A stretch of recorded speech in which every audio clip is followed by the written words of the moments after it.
It had not yet surrendered its darkness when the doors of the Kanka groaned open and Orhan Sahib stepped through them, his hand firm upon the shoulder of the young Shahzada, guiding him forward into that corridor where torchlight flickered against walls stained by centuries of prayer and silence. Their footsteps echoed as though the stone itself remembered every soul that had ever walked upon it, and the air carried the faint scent of burning oil and something older, something that smelled of captivity and dread. At the far end of that corridor lay the chamber, and within that chamber sat the one they called Shahanshah, the emperor whose throne had been torn from beneath him, whose crown had become a memory, whose wrists now bore the invisible marks of a grandson's betrayal. He sat in the corner like a broken pillar, his eyes hollow, his beard unkempt, his dignity clinging to him by threads so thin that even a whisper might sever them. And beside him, bound to a wooden chair with cloth wrapped tight across her mouth, sat the Shahzadi Esportia, her eyes blazing above that gag with a fire that no binding could contain. She had been caught. She had been dragged here in the disguise of a Rabba, a common wandering woman, and the soldiers who had failed to identify her sooner had already paid the ultimate price for their negligence. Their bodies lay somewhere in the courtyard, their blood still warm, their failure written into the earth beneath them. Such was the law of this place, such was the cost of incompetence in the shadow of war. The Shahzada stepped forward, and when his gaze fell upon Esportia, a slow smile crept across his face, the kind of smile that held no warmth, only recognition and the quiet pleasure of power. He tilted his head slightly and said, "So our uninvited guest is none other than the Shahzadi Esportia herself." Orhan Sahib stood behind him, his posture rigid, his voice measured as he added, "She was captured in the disguise of a Rabba. The soldiers responsible for allowing her to penetrate this far, their punishment was death." There was no emotion in his voice when he said it, only the cold certainty of a man who understood that mercy in wartime was a luxury no commander could afford. Then the Shahzada gestured toward her face and said, "Remove the cloth from her mouth. Let her speak." Orhan Sahib stepped forward, and with deliberate care he reached behind Esportia's head and untied the knot that held the gag in place. The cloth fell away, and in that instant, before the fabric had even touched the ground, Esportia's voice erupted from her throat like a blade drawn from its sheath. "Traitor," she spat, her eyes locked upon Andronikos, for that was the Shahzada's name, Andronikos, the grandson who had turned against his own blood, who had seized the throne of his grandfather with hands still wet from the ink of broken oaths.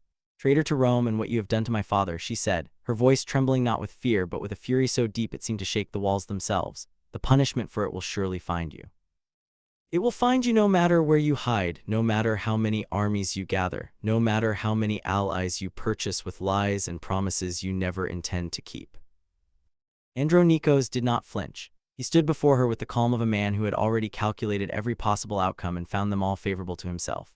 He leaned forward slightly and asked, "And who exactly do you place so much faith in? That goatherd husband of yours, that shepherd who plays at being a sultan?" Esportia's jaw tightened, and when she spoke, her words carried the weight of absolute conviction. "Orhan," she said, speaking not of the man who stood behind the Shahzada, but of her husband, the commander, the warrior whose name had become a prayer upon the lips of his people. "Orhan is, compared to you, a man of immense honor and extraordinary dignity. He is everything you will never be. He is the sunrise to your endless night." The Shahzada's smile did not waver, but something shifted behind his eyes, something dark and jealous and dangerous. He said, "I had believed that your marriage was nothing more than a political agreement, a treaty sealed with vows instead of wax. But it seems I was mistaken. It seems you love him, truly love him, and if that is so, then you must know all of his plans, every strategy, every secret, every route his armies will take, and every fortress they intend to strike." Esportia looked at him with contempt so pure it could have corroded iron. "Go to hell, Andronikos," she said. "Go to the deepest pit of Jahannam and rot there for eternity. You will never, not ever, not if you keep me here for 1,000 years, extract a single word from me about Orhan. Not one word, not one syllable, not one breath that carries his name from my lips to your ears." Andronikos straightened himself and clasped his hands behind his back. He turned away from her slowly, as if her defiance amused him rather than angered him, and said, "I am in no hurry, Shahzadi. Your father is my prisoner. He sits in that corner like a dog waiting for scraps. How long do you think your tongue will remain still when I begin to test the limits of his endurance? How long before his screams unlock your silence?" And then Orhan Sahib, who had stood quiet throughout this exchange, stepped forward and spoke with the careful precision of a man delivering intelligence that could alter the course of empires. "Jayampana," he said, addressing the Shahzada with the formal title that tasted of ash in his mouth, "I have received confidential information on behalf of Sultan Orhan. Had Commander Andreas been present, I would have delivered it to him directly, but in his absence, I bring it to you." Andronikos turned and regarded him with sharp eyes. "Speak," he commanded. Orhan Sahib drew a measured breath and said, "Ottoman Muslim detachments have been observed conducting reconnaissance around the bridge that lies in the path of our advancing forces. It is my assessment that they intend to destroy that bridge." The room fell silent. Even Esportia stilled, her eyes narrowing as she listened. Andronikos considered this for a moment and then asked, "When?"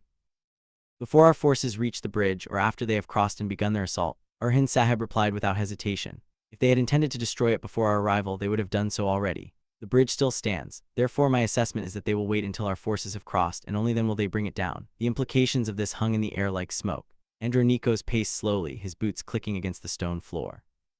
Then their objective, he said, is not merely to destroy a bridge.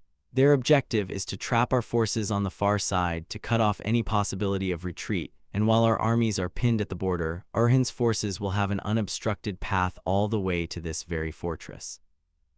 Orhan Sahib said nothing. He did not need to. The logic was as clear as a blade held to the throat. Andronikos stopped packing and turned to face him. "You are skilled in the art of strategy, soldier," he said. "I will grant you that. But you should know that even if they succeed in their plan, even if they destroy every bridge between here and the border, Iodo's fortress will hold them. It has never fallen, it will never fall. And as for this bridge you speak of, I have already received this intelligence. Samendra Takfur and his garrison will deal with the Ottoman detachments long before they can strike." Orhan Sahib lowered his gaze and fell silent, the silence of a man who has planted a seed and now waits for the harvest. And then from outside the Kanka came the sound of approaching footsteps, many of them heavy and deliberate. Shahanshah Sahib, Damir Khan, and Mahmud were arriving with their personal guards, led by Despina, that woman whose loyalties twisted like a serpent in tall grass. They were coming to meet with Andronikos, and their arrival would soon change the complexion of everything that transpired within those walls. But inside the chamber, Asporcha was not finished. She looked at Andronikos with eyes that burned like the last embers of a dying fire and said, "Do whatever you wish. Scheme and plot and conspire to your heart's content. You will never succeed, Andronikos, never." He turned to face her, and something in his expression hardened as if her words had struck a nerve buried deep beneath his composure. "Do you truly believe that?" he asked. She answered without hesitation. "You allied yourself with the Mohabbat Sarmaf forces and they were destroyed, obliterated, ground to dust beneath the wheels of justice.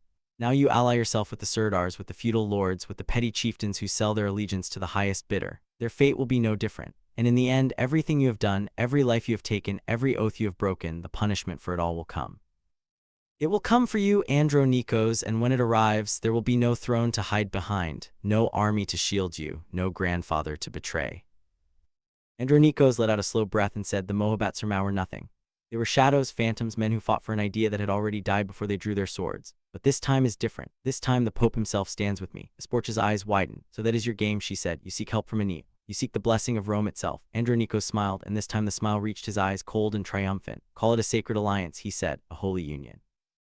Orhan Sahib, who had listened to every word with the careful attention of a man memorizing a map, spoke then. "Jahanpana," he said, "if I have understood correctly, then what you speak of is the union of the Catholic and Orthodox churches, a unification of Christendom against a common enemy." Andronikos turned to him with what might have been admiration, or might have been suspicion. It was impossible to tell which. "Precisely, soldier," he said. "With the union of the churches, neither Orhan nor anyone else will be able to stand against us. Latin ships will fill the straits. Latin soldiers will march beside our own, and together we will take back Bursa. We will reclaim every inch of land that was stolen from us, and we will drive the Ottomans back into the steppes from which they crawled." Then he turned to Asporcha, and his voice dropped to something intimate and cruel. "Let us see," he said, "how much your husband truly loves you. Let us see what risks he is willing to take for your sake, what sacrifices, what foolish, desperate, magnificent acts of love." And then turning to Orhan Sahib, he said, "You have proven yourself a capable soldier, Clems. I want you to take the Shahzadi to Kustunia immediately. Do not stop, do not rest. Deliver her to the capital and await further orders." Orhan Sahib bowed his head and said, "As you command," and he reached for Asporcha's arm and lifted her to her feet. She struggled against his grip, not because she was weak, but because every fiber of her being refused to submit. "Traitor," she hissed at him, though she did not yet know the truth of who he was, though she could not yet see the storm that raged behind his obedient eyes. "Traitor to your own blood, to your own people." And then she was led from the room, her voice echoing down the corridor until the heavy doors swung shut behind them, and silence returned to the chamber like a wound closing over a blade still embedded in the flesh. After they had gone, Andronikos moved to stand before his grandfather, the Shahanshah, who had watched all of this with the glazed eyes of a man whose world had been reduced to the dimensions of a prison cell. Andronikos crouched before him and spoke in a voice that was soft and terrible. "Do you recognize me?" he asked. "I am your grandson, Andronikos, the boy whose name you chose, the boy you bounced upon your knee and told stories of empire and glory, and I am the man who has taken your throne from you." He reached out and seized the old man's beard and pulled it, yanking the emperor's face upward so that their eyes met. The Shahanshah said nothing. There was nothing left to say. His eyes held only the vast, empty sorrow of a man who has lived long enough to see everything he built turned to rubble by the hands of those he loved most. And then the scene changed, as scenes in war always change, without warning, without mercy, without the courtesy of a clean transition. Outside the Conca, in a clearing surrounded by ancient trees whose branches clawed at the sky like the fingers of the dead, Fatima Evernose waited with a small contingent of soldiers. They were waiting for Burhan Sahib. They had been waiting for some time, and the silence of the forest had begun to press upon them like a physical weight. Evernose paced slowly, his hand resting on the pommel of his sword, his eyes scanning the tree line. Fatima sat upon a fallen log, her own blade lying across her knees, her expression one of controlled alertness. The soldiers around them spoke in whispers, if they spoke at all. And then from behind them came the sound of rustling, followed by the unmistakable rhythm of many feet moving through undergrowth. Evernose spun. The soldiers leapt to their feet. Swords were drawn in a single, fluid motion, steel singing against leather. And from the shadows of the forest emerged a force far larger than their own, led by a figure whose face was wrapped in dark cloth, only his eyes visible, and those eyes burned with something that went beyond hatred, something that had been forged in fire and quenched in suffering.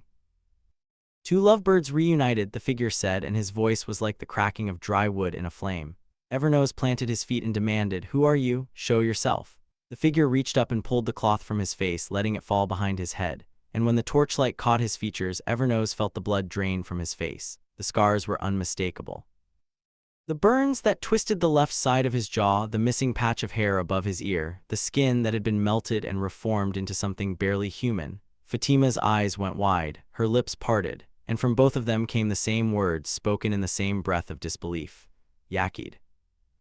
Yakid smiled, and the scars on his face contorted the expression into something grotesque. Yes, he said, Yakid, the one you thought was dead, the one you watched burn. And then he spoke words that carried the weight of scripture twisted into blasphemy. He whom Allah does not kill, no man can kill. Evernose shook his head slowly, as if denying what his own eyes showed him. You burned, he said. I saw it. I watched the flames consume you. I smelled your flesh cooking. You were dead. Yakid took a step forward and said, yes, I burned. I burned, and I screamed, and I felt my skin peel away from my bones like bark from a rotting tree. But I did not die, and now I have returned to take my revenge. And then he raised his hand and called out to his soldiers, seize them. What followed was violence, sudden and savage. Yakid's men surged forward, overwhelming Evernose's small band through sheer numbers. Steel clashed against steel in the darkness. Men grunted and cursed and died in the mud. Fatima fought with the ferocity of a cornered lioness, her blade opening throats and splitting shields, but there were too many. A soldier grabbed her from behind and pressed a sword against her neck, and another pinned her arms, and she was forced to her knees, screaming, struggling, her voice tearing through the night like a wounded animal. Evernose fared no better. He was a giant of a man, and he fought like one, his sword carving arcs of death through the ranks of Yakid's soldiers. 3 men fell before him, then 4, but they came at him from all sides, and then the net came, a heavy weighted net that was cast over him like a shroud.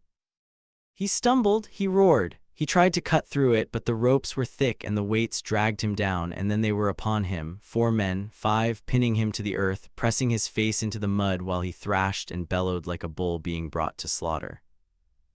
Evernose screamed, let go of me. Fatima screamed, release him, release him. But Yakid only walked closer, slowly, savoring each step, and when he stood over Evernose, he drew back his fist and drove it into the fallen warrior's face with a crack that echoed through the clearing. Blood sprayed from Evernose's nose. Yakid hit him again and again. Each blow was deliberate, each one a sentence in a sermon of hatred that had been rehearsed 1,000 times in the darkness of recovery, in the agony of burned flesh healing over months and years. Fatima wept and screamed, dog, she howled, filthy dog, let him go. But Yakid was not listening to her. He was listening to something else entirely, something internal, something that had been whispering to him since the night he burned. He paused in his beating and looked down at Evernose, whose face was now a mask of blood, and said, I thought that killing Boran would bring peace to my heart. I thought that when his blood ran over my hands, the fire inside me would finally go out. But it did not. The fire still burned. It will always burn. Fatima's screaming stopped. The forest fell silent. She looked at Yakid with an expression that transcended horror. You killed Boran, she whispered. Yakid turned to face her, and in his ruined face there was something that might once have been satisfaction. Did you not know Fatima? He asked. She shook her head slowly, her eyes filling with tears that she would never, under any other circumstance, have allowed anyone to see. Yakid said, he died by my hand. I held him down and I watched the life leave his eyes, and I felt nothing. Nothing at all, and then almost as an afterthought he added, so Faladios did not tell you. He kept this from you so that you would not grieve. He smiled, a terrible, twisted smile. What magnificent love, he said. What a noble and pointless love. Fatima's grief transformed into rage so quickly that it was like watching water turn to steam. "You wretch," she snarled, every word dripping with venom. "You will pay for everything you have done with your life. Do you hear me? With your worthless, burned, miserable life." Yakid walked to her slowly and crouched before her and brought his scarred face close to hers. "With my life," he repeated, as if tasting the words, and then he began to laugh. The laughter started low and built until it filled the clearing, until it bounced off the trees and rose into the sky, and it was the laughter of a man who had already crossed every boundary that separates the living from the dead. "I am already dead, Fatima," he said between gasps of laughter. "I died in that fire. What stands before you is not a man. It is a ghost with hands that can still grip a sword and a heart that can still hate."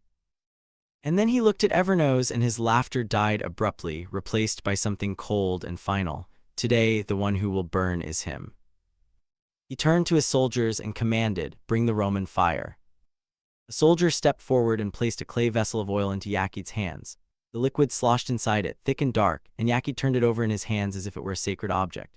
Fatima saw it and began to scream again, a scream that came from somewhere deeper than her throat, from somewhere deeper than her lungs, from the very core of her being. "No," she cried, "no, stop, Yakid, stop. Let him go, please, let him go." But Yakid uncorked the vessel and began to pour the oil over Evernose's body slowly, methodically, making sure it soaked into the net, into his clothes, into his hair. Evernose lay still beneath the net, not because he had surrendered, but because he was conserving his strength for one final effort, one last desperate attempt to break free. But the ropes held, the weights held, the soldiers held. Fatima's screams became words that tumbled over each other in their urgency. "Do not do this," she begged. "Do not do this, I beg you, in the name of everything that is holy, in the name of everything that ever bound us together, do not do this." Yakid emptied the last drops of oil over Evernose and tossed the vessel aside. Then he looked down at the man he was about to burn alive and said, "Say salam to Boran for me. Tell him Yakid sent you. Tell him I will send more to keep you company." The soldier brought the torch. The flame danced in the wind, casting wild shadows across the clearing, turning every face into a mask of orange and black. Yakid took the torch and held it aloft, and the light caught the oil on Evernose's body and made it glisten like the skin of some dark, primordial creature. Fatima was sobbing now, her body heaving against the soldiers who held her, her voice reduced to a ragged whisper. "No," she said, "no, no, no." Yakid began to lower the torch toward Evernose. "Fatima," he said, watch him burn with your own eyes. Remember this moment. Carry it with you into whatever darkness awaits you." The torch descended. The flame reached toward the oil-soaked body below it. The heat was close enough now that Evernose could feel it against his skin, could smell the beginnings of combustion. And then, from the darkness of the tree line, from the direction that no one had been watching, came the singing of a bowstring, and an arrow struck Yakid's hand with such force and precision that the torch was ripped from his grip and sent spinning to the ground, where it sputtered and hissed in the mud, its flame extinguished by the damp earth. Yakid stumbled backward, clutching his hand, blood running between his fingers. And before he could speak, before he could shout, before he could even understand what had happened, a second arrow struck one of his soldiers in the throat, and a third took another through the eye, and then the forest erupted. Jarkata Sahib emerged from the shadows like a jinn summoned by the prayers of the dying. His bow was in his hands, and his arrows flew with the inevitability of divine judgment, each one finding its mark, each one claiming a life.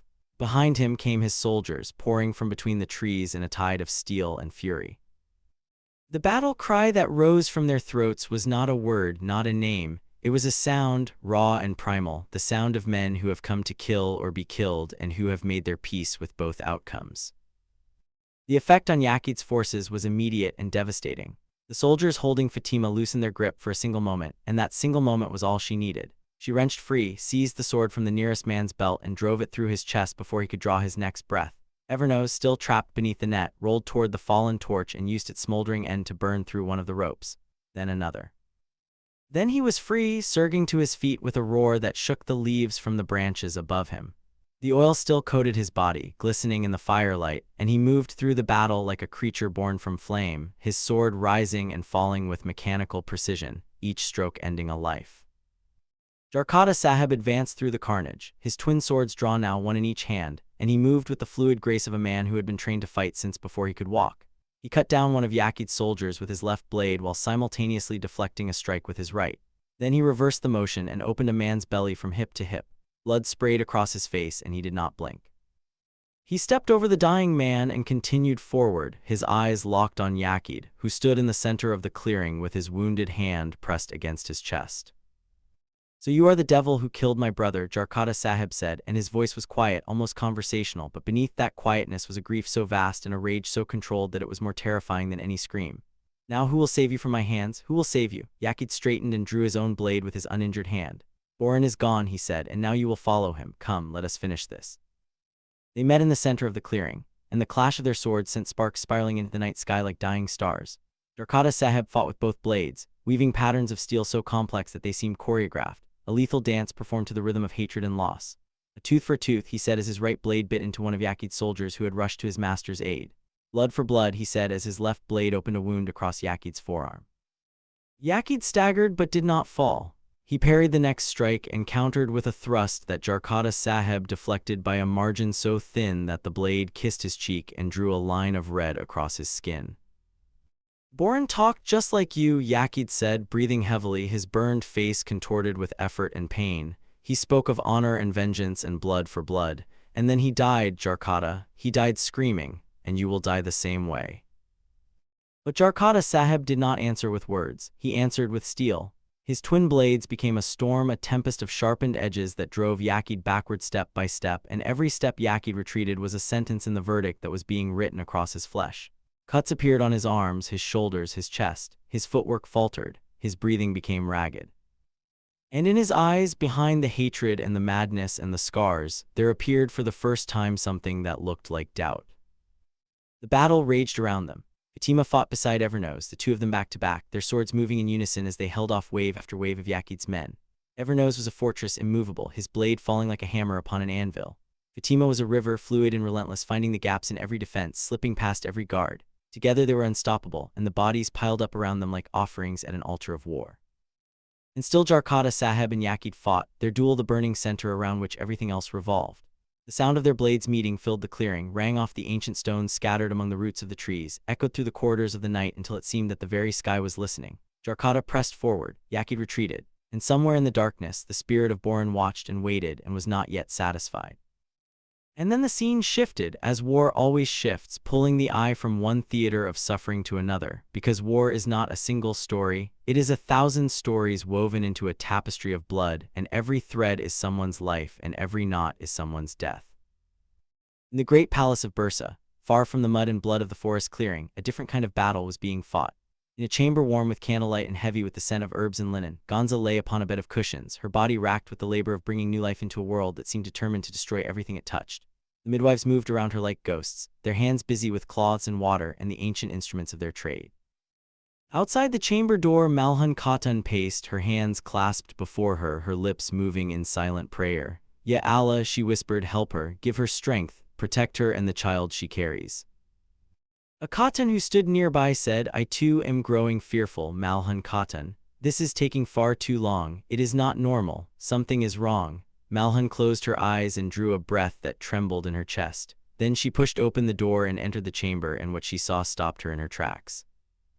The birth was over. Aladdin Sahib stood beside the bed, his hands cradling a newborn child, a boy small and red and screaming with the fury of a creature that has just been thrust from warmth into cold, from darkness into light, from silence into the overwhelming cacophony of existence. He looked down at the child and then looked at Gonza and said, Khatan, look at him. Look at our son. Neil Offer, who stood beside him, murmured, Mashallah, he is beautiful, so beautiful.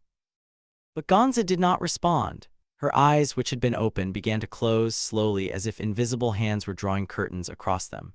The color drained from her face. Her breathing, which had been labored but steady, became shallow and irregular, and then it became something worse. It became the breathing of a person who is leaving, not arriving. Aladdin saw it first. His face, which had been radiant with the joy of new fatherhood, collapsed in something raw and desperate. Gonza, he said, his voice cracking like timber in a fire. Gonza, what is happening? Open your eyes. He reached for her hand and found it cold. He pressed his fingers to her wrist and felt a pulse that was fatting like the last notes of a song that no one would ever sing again. No, he said, no, Khatan, you cannot go, you cannot leave me, not like this. Not now. He gathered her in his arms and pressed his face against hers and whispered words that were meant only for her, words that the walls of that chamber would hold in their stones forever. Do not leave me, do not make me grieve, we have a child to raise, we have a life to build. Open your eyes, Gonza, open your eyes. But she did not open her eyes. She lay in his arms like a wilting flower, like a candle whose wick has been consumed, like a prayer that has been spoken but not yet answered. The baby screamed.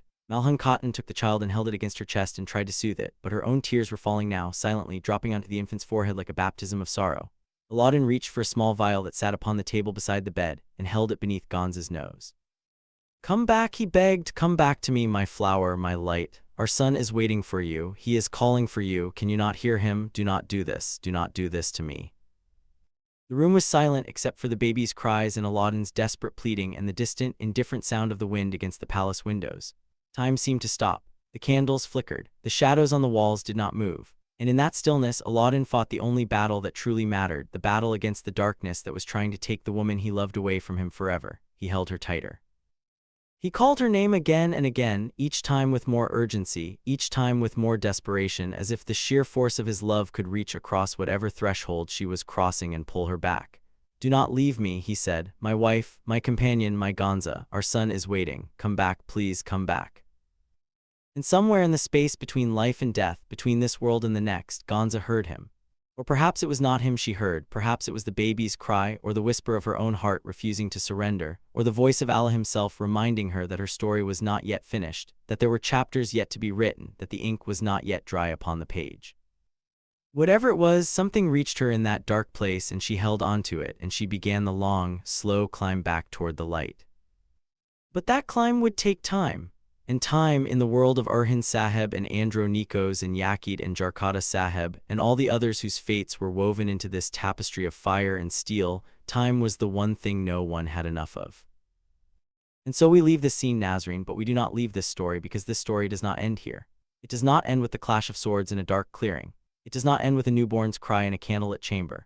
It does not end with a Shahzadi being dragged in chains to a distant capital, or with an emperor sitting broken in a cell, or with a traitor's burned face twisted into a smile of madness and revenge. No, this story continues. It continues because the war continues. It continues because Orhan Sahib still walks the corridors of the enemy's stronghold with secrets burning in his chest like embers that have not yet found their tinder. It continues because Turan still waits somewhere in the shadows, his hand upon his sword, his eyes watching every doorway and every rooftop, ready to intercept the arrow that has not yet been fired, ready to lead the charge that has not yet been called. It continues because Burhan Faladios still rides toward a rendezvous that may be an ambush, because Jarkata Sahib still stands over a wounded Yakid with twin blades dripping blood, because the union of the churches that Andronikos spoke of is not merely a boast but a genuine threat, a gathering storm that could sweep away everything the Ottomans have built. And it continues because this is the nature of the world that these men and women inhabit. There is no peace in it, there is no rest, there is only the next battle and the next betrayal and the next moment of impossible courage in the face of impossible odds. The bridge still stands, but for how long? The fortress still holds, but against what force? The baby still cries, but in what world will he grow up? These questions hang in the air like the smoke from a fire that has not yet been extinguished, and they will be answered, Nazreen, they will be answered, but not today. Not in this hour. Today we leave them suspended in the amber of uncertainty, preserved in the aspic of suspense, and we carry their fates with us like stones in our pockets, heavy and smooth and warm from the heat of our own bodies. For this is what history demands of us, not that we know the ending, but that we endure the not knowing, not that we see the dawn, but that we survive the night. And this night, Nazreen, this long and terrible and magnificent night, is far from over. The swords have not been sheathed, the prayers have not been answered, the dead have not been buried. And somewhere in the darkness, moving through the trees like a shadow among shadows, Orhan Sahib carries a sporcha toward Kustania, and with every step he takes, the distance between who he pretends to be and who he truly is grows smaller. And the moment of revelation, that moment when masks will fall and truths will burn brighter than any Roman fire, that moment draws closer. It draws closer with every heartbeat, with every breath, with every drop of blood that falls from Jarkata Sahib's twin blades onto the cold, indifferent earth.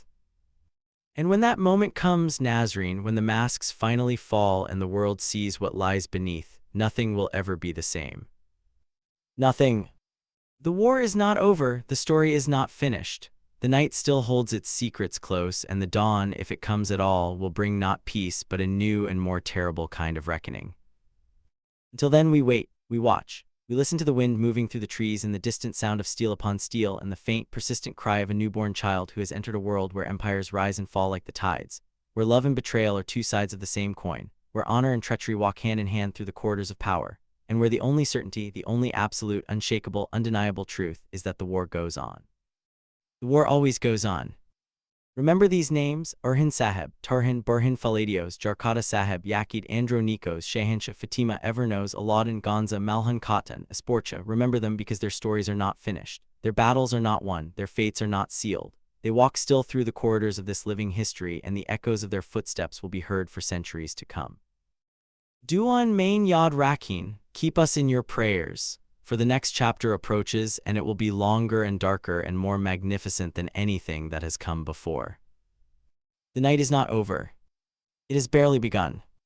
The wind had not yet settled from the last clash of steel when the forest floor began to drink what had been spilled upon it, blood and oil and the sweat of men who had fought as though the very earth beneath them demanded sacrifice. Jarkata Sahib stood over the place where Yakid had fallen, but Yakid was no longer there. In the chaos that had erupted when the arrows came singing from the darkness, in that brief and terrible window when every man turned to face the new threat, and every formation dissolved into the primal arithmetic of survival, Yakid had crawled. He had dragged his wounded body through the mud and the roots and the fallen leaves, leaving a trail of blood that glistened in the dying torchlight like the path of a serpent retreating into its hole. Jarkata Sahib saw the trail. He followed it with his eyes to the edge of the clearing where the trees grew thick and the shadows swallowed everything. He took one step toward it, then another, and then Evernose called out to him from behind. Jarkata Sahib, he said, his voice rough and broken from the fighting, from the oil that still coated his skin and burned his nostrils with every breath. Jarkata Sahib, let him go. We must regroup. If he has more men in the forest, we will be walking into a trap. Jarkata Sahib did not turn. He stood at the edge of the darkness with his twin blades hanging at his sides, each one dripping a slow and steady rhythm of blood onto the earth, and he stared into the shadows as though he could see through them, as though the force of his hatred alone could illuminate whatever hiding place Yakid had found. Boran, he whispered, and the name was not spoken to anyone present. It was spoken to the wind, to the trees, to the sky, to whatever unseen realm his brother now inhabited. Boran, I had him in my hands. Fatima came to stand beside him, and she said nothing because there was nothing to say. She placed her hand upon his shoulder, and the weight of that hand, small and warm and trembling with its own grief, was enough. Jarkata Sahib closed his eyes, he breathed, and then he turned away from the darkness and faced his companions and said, "We move, now, before more of them come." They gathered what they could, weapons from the fallen, a water skin that had somehow survived the battle, a length of rope. 2 of Jarkata Sahib's soldiers had been killed, their bodies lying face down in the mud with arrows protruding from their backs like the quills of some monstrous porcupine. There was no time to bury them. There was no time for prayers. Jarkata Sahib knelt beside each one and pressed his palm against their foreheads and murmured words that only the dead could hear, and then he stood and walked away, and he did not look back. Evernose moved stiffly. The oil that coated his body had begun to dry, and it pulled at his skin with every step, cracking and flacking like the shell of something being born. Fatima walked beside him, her hand never far from her blade, her eyes scanning the tree line with the vigilance of a woman who had learned that the world's cruelties did not announce themselves, but arrived without warning, without mercy, without the decency of a declared intention. She had not spoken since learning of Boran's death. The knowledge sat inside her like a stone at the bottom of a well, heavy and cold and impossible to retrieve. Boran, she had known him. She had fought beside him. She had watched him laugh around campfires and argue with Evernose about tactics and fall asleep leaning against his horse with his mouth open like a child. And now he was gone, killed by a man she had thought was already dead, killed by a ghost who had crawled out of the fire and back into the world for no purpose other than destruction. She thought of Faladios then, Burhan Faladios, who had known of Boran's death and had kept it from her, who had carried that knowledge alone, like a wound he refused to let anyone see, because he knew that the telling of it would break something in her that could not be repaired. She felt anger at him for the deception and gratitude for the mercy of it and sorrow for the burden he had borne, and all 3 emotions existed inside her simultaneously, tangled together like roots beneath the soil, impossible to separate without destroying the tree they sustained. They walked for the better part of an hour before they reached the ridge where the horses had been tethered. The animals were agitated, stamping and snorting, their nostrils flared at the scent of blood that clung to their riders like perfume. Evernose hauled himself into the saddle with a grunt of pain and sat there for a moment, his head bowed, his hands gripping the pommel as though it were the only thing keeping him tethered to the world. Then he lifted his head and looked at Jarkata Sahib and said, "Where is Burhan Sahib? He was supposed to meet us at the clearing." Jarkata Sahib's jaw tightened. "I do not know," he said. "When we arrived, we saw the fire, we saw you in the net, we heard Fatima screaming. There was no time to wait for Burhan Sahib. There was no time for anything except what we did." Fatima spoke then, her voice flat and controlled, the voice of a woman who had packed her grief into a box and locked it and would not open it again until the war was over and there was silence enough to mourn. "If Yakid was here," she said, "then Burhan may have been intercepted. Yakid would not have come for us without first ensuring that our reinforcements could not reach us." She paused. "We must find Burhan Sahib. If he has been taken, if he is wounded, if he is lost in this forest with Yakid's remaining forces hunting him, then every moment we waste here is a moment we may never recover." And so they rode. They rode through the forest in single file, their horses picking careful paths between the ancient trunks, the canopy above them so dense that the moon was reduced to scattered fragments of silver light that fell upon the forest floor like coins tossed by a careless god. Jarkata Sahib led the way, his twin blades sheathed now but his hand never far from either hilt. his eyes reading the ground for tracks, for signs, for the subtle disturbances in leaf and soil that would tell him whether friend or enemy had passed this way before them. Behind him rode Evernose and Fatima, side by side, and behind them the remaining soldiers, their faces set in the grim expressions of men who had survived one battle and knew that another was coming. And as they rode, far to the east in the great stone corridors of the Kanka, Orhan Sahib was performing the most dangerous act of his life, not the wielding of a sword, not the firing of an arrow, not the scaling of a wall or the breaching of a gate, but the simple act of walking. Walking with Esportia beside him, her wrists bound, her eyes burning, her voice a constant stream of accusations and curses that struck him like blows he could not return. "Traitor," she said again, though the word had lost none of its venom for having been repeated. "Traitor to your people and your faith and your blood. How do you sleep at night knowing what you are? How do you pray knowing that every sajda you make is a lie?" He said nothing. His face remained the mask it had been since the day he had first donned the armor of the enemy, and walked into the heart of their stronghold with a mission that would either save his people or destroy him utterly. He was Orhan Sahib, but the world knew him as Clems, a Byzantine soldier of modest rank and exceptional skill, a man who had proven his loyalty through 100 small acts of obedience and a dozen larger acts of courage, and who had, through patience and cunning and an iron will that bent but never broke, worked his way into the inner circle of Andronikos himself. Every word Esportia spoke was a knife in his chest. Every accusation was a truth turned inside out, a mirror reflecting an image that was real but reversed. He was not a traitor. He was the opposite of a traitor. He was a man who had sacrificed his name, his identity, his honor in the eyes of those he loved most, all for the sake of a mission that required him to become the very thing he despised.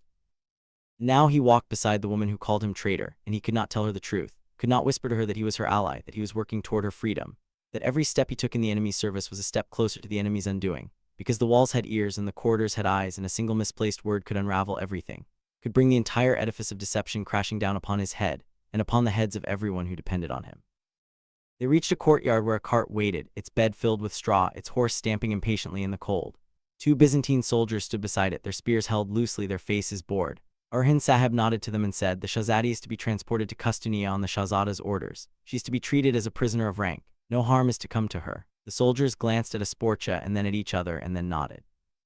One of them opened the back of the cart and gestured for her to climb in. Esportia looked at the cart and then looked at Orhan Sahib, and in her eyes was something that went beyond anger, something that was almost pity, as though she believed him to be a man so lost that even the memory of who he had once been had been erased. "You will regret this," she said quietly. "When Orhan comes, and he will come, you will wish you had chosen differently." Orhan Sahib met her eyes, and for a fraction of a second, a fraction so small that it might have been imagined, something flickered in his gaze, something that was not the cold obedience of a soldier but the desperate, strangled longing of a man who wanted more than anything to speak but could not. And then it was gone, and he was Clems again, and he helped her into the cart with hands that were steady and a face that betrayed nothing. As the cart pulled away, its wheels crunching over the cobblestones, Orhan Sahib stood in the courtyard and watched it go. He stood there long after it had disappeared through the gate, long after the sound of its wheels had faded into silence, and then he turned and walked back into the Kanka because there was more work to be done, more lies to tell, more masks to wear, and the dawn was still hours away. Inside the Kanka, Andronikos had received his guests. Shahanshah Sahib, Damir Khan, and Mahmud sat in the main chamber, their armor still dusty from the road, their faces etched with the particular combination of exhaustion and alertness that comes from traveling through hostile territory. Despina stood in the corner, her hands folded before her, her eyes moving from face to face with the practiced ease of a woman who had learned to read men the way scholars read texts. She missed nothing, the twitch of a lip, the clenching of a fist, the slight narrowing of an eye. These were the words of the language she spoke most fluently, and she translated them constantly, silently, into the currency of advantage and leverage and control.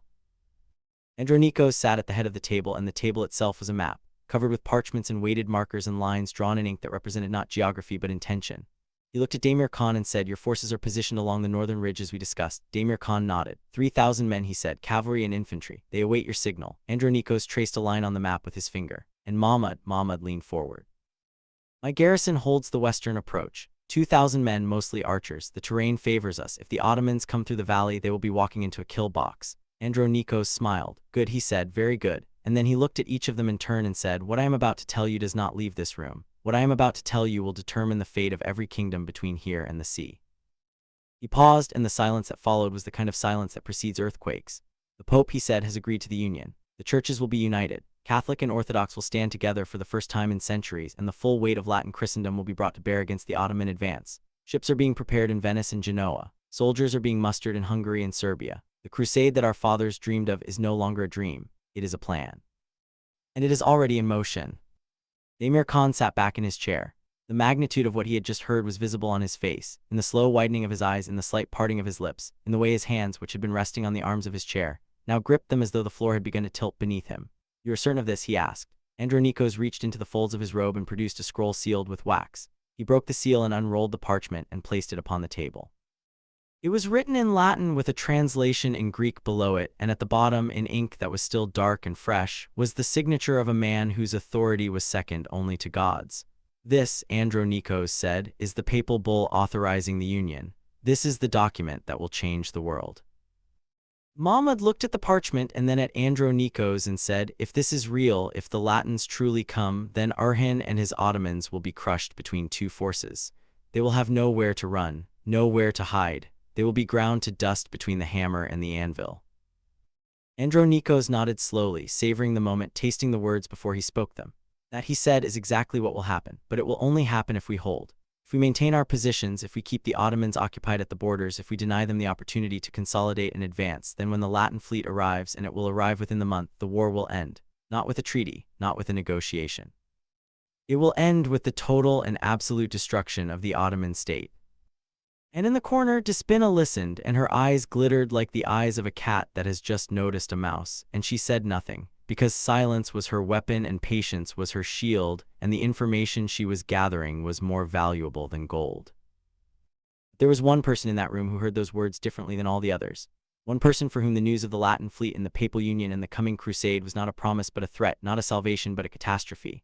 Orhan Sahib stood by the door, his back against the wall, his arms folded across his chest, and he listened to every word with the careful attention of a man memorizing a death sentence. Not his own death sentence, his people's, the Ottomans, the Muslims. The men and women and children whose lives depended on the intelligence he gathered, and the messages he sent, and the sacrifices he made in the name of a cause that no one in this room would ever understand. He had to get word to Sultan Orhan. He had to find a way to send this information across the lines, through the checkpoints, past the patrols, over the walls, and through the gates, and into the hands of the one man who could use it to avert disaster. But how? Every route was watched, every messenger was suspect. Every pigeon that flew from the Conca was tracked by falcons trained to intercept them. He was alone in the heart of the enemy's stronghold, with the most important piece of intelligence of the war burning in his mind like a coal that he could not spit out and could not swallow. And the clock was ticking, and the Latin ships were coming, and the world was about to change in ways that would be felt for centuries. He needed help, he needed Tarhan. Tarhan, who was somewhere beyond these walls, waiting in the shadows as he always waited, patient and lethal, a blade sheathed in darkness. Tarhan, whose hands had intercepted more arrows than most men had ever seen fired, whose reflexes were so acute that he seemed to move not in response to threats but in anticipation of them, as though he could feel the future the way other men felt the wind. Tarhan, who was Orhan Sahib's right hand, his shadow, his mirror, the one man in the world who knew the full scope of the mission and who shared its burden without complaint, without hesitation, without the faintest tremor of doubt. But reaching Tarhan required leaving the Conca, and leaving the Conca required a reason, and reasons were currency that had to be spent carefully, because every unexplained absence was a thread that, if pulled, could unravel the entire tapestry. Orhan Sahib's mind worked quickly, turning possibilities over like a merchant examining gems. He needed a pretext, something plausible, something that would not arouse suspicion. And then, as if Allah himself had opened a door in a wall that had seemed solid, the opportunity presented itself. Andronikos turned to him and said, "Clems, I want a full patrol of the perimeter before dawn. Take 10 men and sweep the forest north and east. The intelligence about the bridge concerns me. If the Ottomans have scouts in the area, I want them found and eliminated before they can report our movements." Orhan Sahib bowed his head and said, "It will be done, Jahan Pana." And he turned and walked out of the chamber, and the door closed behind him, and he allowed himself, for one brief and dangerous moment, to breathe. The courtyard was dark. The torches had burned low, and the shadows were deep and long, stretching across the flagstones like the fingers of some great hand reaching for something it would never grasp. Orhan Sahib crossed it quickly, his boots making no sound, his body moving with the controlled economy of motion that was the hallmark of a man trained in the art of invisibility. He reached the barracks and selected 10 soldiers, men he knew to be competent but not curious, men who would follow orders and ask no questions, men whose loyalty to Andronikos was genuine but whose observational skills were mediocre at best. He armed them, briefed them, and led them out through the eastern gate and into the forest. They rode in formation for 20 minutes, following the path that led toward the northern ridge, and then Orhan Sahib raised his hand and brought them to a halt.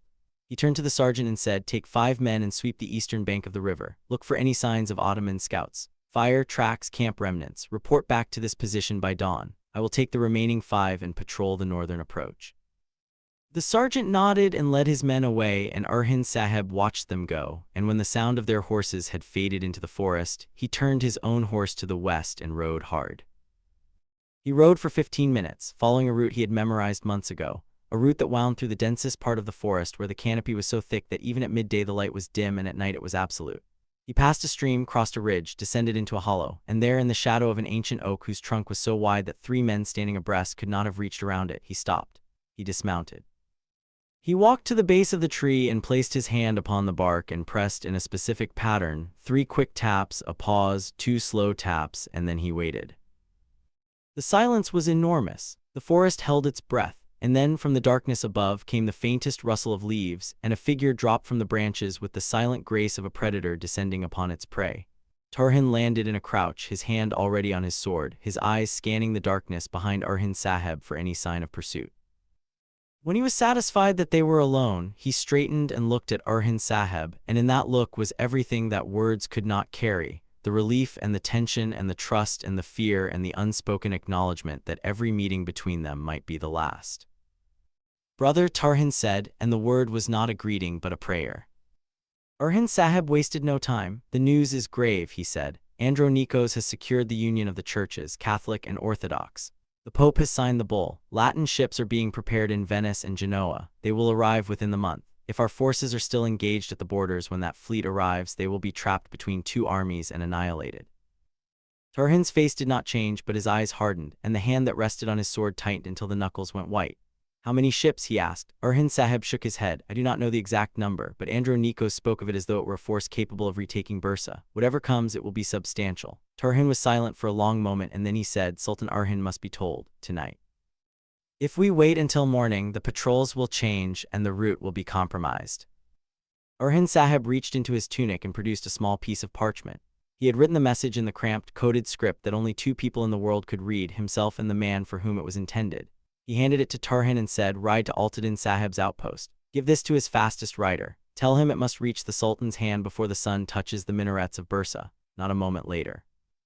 If this message is intercepted, if it falls into enemy hands, everything we have built here collapses. Every agent, every network, every life that depends on what we do in the shadows."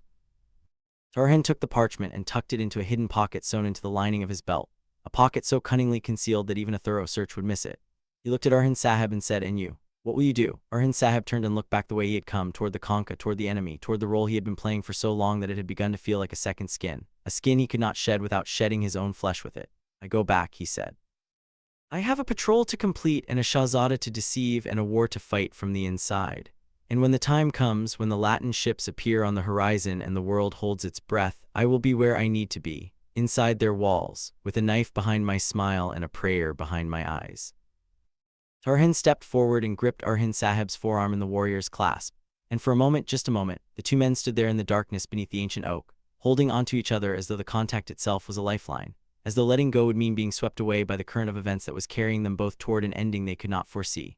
Then Orhan released his grip and stepped back and said, "May Allah protect you, brother. May He shield you from the arrows you cannot see and the treachery you cannot predict and the loneliness that is the true price of what you do." Orhan Sahib nodded, and then Orhan was gone, vanished into the darkness with a speed and silence that seemed almost supernatural, and Orhan Sahib was alone again, standing beneath the oak with the weight of an empire on his shoulders and the sound of his own heartbeat in his ears.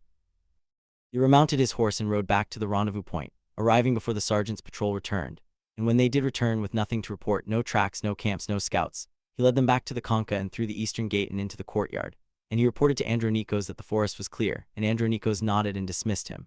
And Orhan Sahib went to his quarters and sat on the edge of his cot in the darkness and stared at the wall and did not sleep. Because sleep was a luxury that spies could not afford, because every moment of unconsciousness was a moment of vulnerability, and vulnerability in this place was death.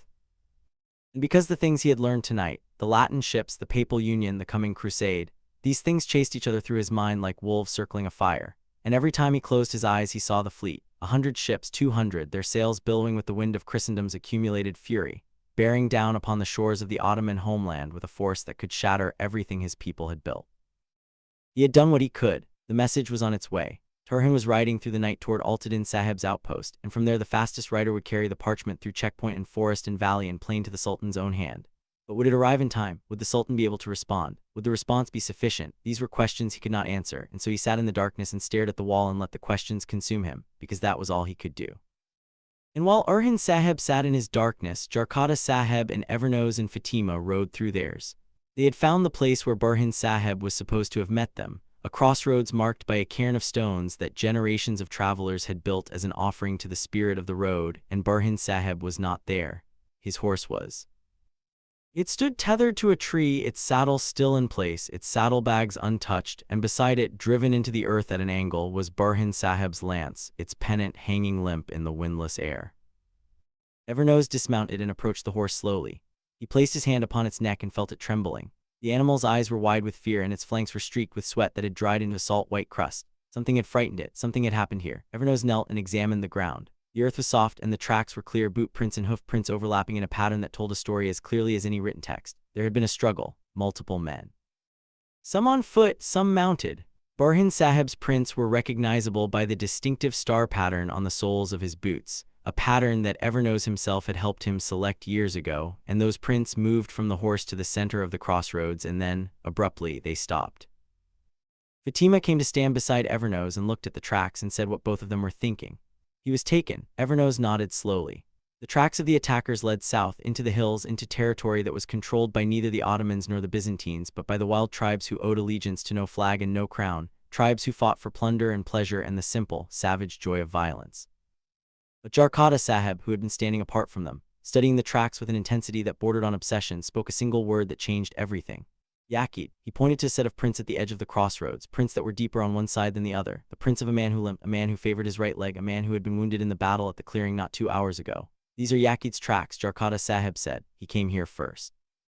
He was waiting for Burhan Sahib. He knew Burhan Sahib would come this way because he knew about our rendezvous, which means someone told him, someone who knew our plans, someone who is inside our circle.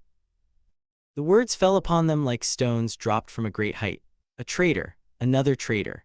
As if the world did not already have enough of them, as if betrayal were not already the most common commodity in this war, as if the ground beneath their feet were not already so riddled with the tunnels of deception that it could collapse at any moment and swallow them all. Evernoz looked at Fatima. Fatima looked at Jarkata Sahib, and the three of them stood there at the crossroads in the darkness, with Burhan Sahib's riderless horse stamping nervously beside them and Burhan Sahib's lance driven into the earth like a grave marker, and they understood that the war had just become infinitely more complicated. They had to find Burhan Sahib. They had to find him before Yakid did whatever Yakid intended to do to him, which, given what they had witnessed at the clearing, would involve fire and agony and death. But they also had to identify the traitor within their own ranks, the one who had given Yakid the location of their rendezvous, the one whose whispered treachery had led Burhan Sahib into an ambush from which he might never return. And they had to do all of this while the Latin ships were being loaded in distant harbors, while the papal bull gathered its authority like a storm gathering clouds, while Andronikos sat in his concha spinning webs that stretched from Constantinople to Rome and back again, while the bridge that Burhan Sahib had warned of still stood over the river like a question waiting to be answered. Fatima was the first to move. She walked to Burhan Sahib's horse and took the reins and led it to the road and mounted her own horse and said, "We ride south. We follow the tracks. We find Burhan Sahib, and if Yakid stands between us and him, then Yakid dies. Tonight, no more retreats, no more missed chances. Tonight he dies or I die trying." There was no argument. There could be no argument. Evernoz mounted his horse and fell in behind her, and Jarkata Sahib took the lead, his eyes on the ground, reading the tracks by the faint light of the stars, following the trail that Yakid's men had left through the forest like a thread leading into a labyrinth from which there might be no return. And behind them, growing fainter with every mile they traveled, came the echo of a baby's cry, the child born in Bursa, Aladdin's son, Gonza's son, the boy who had entered the world at the precise moment that the world seemed determined to tear itself apart. Malhan Khatun held him in the palace while Aladdin sat beside Gonza's bed and watched her breathe, each breath a miracle, each exhalation a prayer answered. The medicine had worked, or prayer had worked, or love had worked, or perhaps all three had conspired to pull her back from the edge of that abyss into which she had been slipping. Her eyes had not opened. But her color had returned faintly like the first blush of dawn on a winter horizon, and her pulse, though weak, was steady, a thin but persistent drumbeat that said, I am here, I am here, I am still here. Aladdin held her hand and did not let go. He spoke to her in whispers, telling her about their son, describing his face, his tiny hands, the way he screamed as though demanding that the world pay attention to him. And he told her that she was strong, stronger than anyone he had ever known, stronger than the walls of Bursa, stronger than the armies that battered against those walls. And he told her that he loved her, that he had always loved her. That he would love her until the mountains crumbled into the sea and the stars fell from the sky and time itself grew old and weary and lay down to rest. And somewhere in the deep, quiet place where Gonza's consciousness had retreated, she heard him. She heard every word. And she held onto his voice the way a drowning person holds onto a rope thrown from the shore, and she began to climb, slowly, painfully, one handhold at a time, back toward the surface of the world. And far to the south in the hills where the wild tribes roamed and the law was written in blood and enforced by the sword, Yakid sat in a cave and stared at the fire that his men had built and watched the flames dance, and in those flames he saw everything he had lost and everything he intended to take. His hand, the one that Jarkata Sahib's arrow had pierced, was wrapped in cloth that was already soaked through with blood, and the pain radiated up his arm and into his shoulder and from there into the core of his being, but he did not acknowledge it, because pain was the only companion that had never betrayed him, the only constant in a life defined by inconstancy. On the far side of the fire, bound hand and foot, gagged and bleeding from a cut above his left eye, sat Burhan Faladios. His armor had been stripped from him. His weapons had been taken. His face bore the marks of the ambush, bruises and scrapes, and the particular kind of dazed incomprehension that comes from being overwhelmed by superior numbers in a place where you expected to find friends. He had come to the crossroads expecting to meet Evernose and Fatima. He had found Yakid instead, and now he was here in this cave with the fire between him and the man who had killed Boran and who had, only hours ago, tried to burn Evernose alive. Yakid looked at him across the flames and smiled. Faladios, he said, savoring the name as though it were a delicacy. The great Faladios, the fierce commander, the personal rival of Yakid. He leaned forward and the firelight caught the scars on his face and turned them into something demonic. I have been waiting for this moment, he said, waiting for it since the night I burned. Since the night your people left me for dead in a building that was collapsing around me, its walls running with flames, its ceiling raining fire upon my head like the judgment of a god who had forgotten the meaning of mercy. Do you know what it feels like to burn, Faladios? Do you know the sound your own skin makes when it begins to separate from the muscle beneath it? It sounds like parchment being torn, like old paper being crumpled, like the pages of a book being fed into a fire one at a time. I heard that sound for hours. I heard it long after the flames were out. I hear it still in my dreams, in the silence between heartbeats, in every moment of every day that I am cursed to remain alive. Burhan Sahib said nothing because the gag prevented speech, but his eyes spoke volumes. They said, I am not afraid of you. They said, do what you will. They said, my people will come for me. They said, Fatima will come for me. And in saying that last thing, his eyes softened, just for a moment, just for the span of a single breath. And in that softening, Yakid saw something that enraged him more than any weapon could have, because what he saw was love, and love was the one thing that the fire had burned out of him completely. Yakid stood and walked to where Burhan Sahib sat and crouched before him and said, she will come for you, will she not? Fatima, your beloved Fatima, the woman who fights like a man and loves like a woman and whose heart you hold in your scarred and bloodied hands. She will come riding through these hills with Evernose and Jarkata Sahib and however many soldiers they have left, and she will come for you, because that is what love does. It makes people brave and foolish and willing to ride into the jaws of death for the sake of one more moment with the person they cannot bear to lose. He reached out and grabbed Burhan Sahib's chin and forced his head up so that their eyes met. And when she comes, Yakid whispered, I will be waiting. I will be waiting with fire and steel and the patience of a dead man who has nothing left to lose. And I will make her watch what I do to you, Faladios. I will make her watch the way I was forced to watch my own flesh melt. And when it is over, when you are nothing but ash and bone and the memory of a scream, I will turn to her and I will say, this is what happens to those who stand against Yakid. This is the price of opposition. This is the cost of war. He released Burhan Sahib's chin and stood and walked back to the fire and sat down and stared into it again, and the flames danced, and the shadows on the cave walls twisted and writhed like souls in torment, and the night outside pressed against the mouth of the cave like a living thing trying to get in. And somewhere in that night, riding hard through the hills, following tracks that grew fresher with every mile, Fatima bent low over her horse's neck and urged it forward, and her eyes were dry because she had already wept all the tears she had, and what remained was something harder than tears, something sharper than steel, something that burned hotter than any Roman fire. She was coming for him, she was coming for Burhan Sahib, and Yaqub, for all his speeches and his scars and his manufactured madness, had no idea what was riding toward him through the darkness. No idea at all. And that Nazarene is where we pause, not because the story is finished. It is not finished. It will not be finished for a long time. The Latin ships have not yet sailed. The bridge has not yet fallen. The traitor within the circle has not yet been named. Gonza has not yet opened her eyes. Orhan Sahib has not yet dropped his mask. Tarhan has not yet delivered the message that could change the course of the war. And Jarkata Sahib has not yet fulfilled the oath he made to his brother's memory, the oath that demands Yaqub's life as payment for Boran's death. All of these threads remain unwoven. All of these fates remain undecided. The tapestry is still being made, and the hands that make it are stained with blood and ink and the salt of unshed tears. But this much is certain as the sunrise, as certain as the call to prayer that will echo from the minarets of Bursa when the first light touches them, as certain as the steel in Tarhan's hand and the fire in Fatima's heart and the unshakable resolve in Orhan Sahib's soul. The war is not over. The war is never over.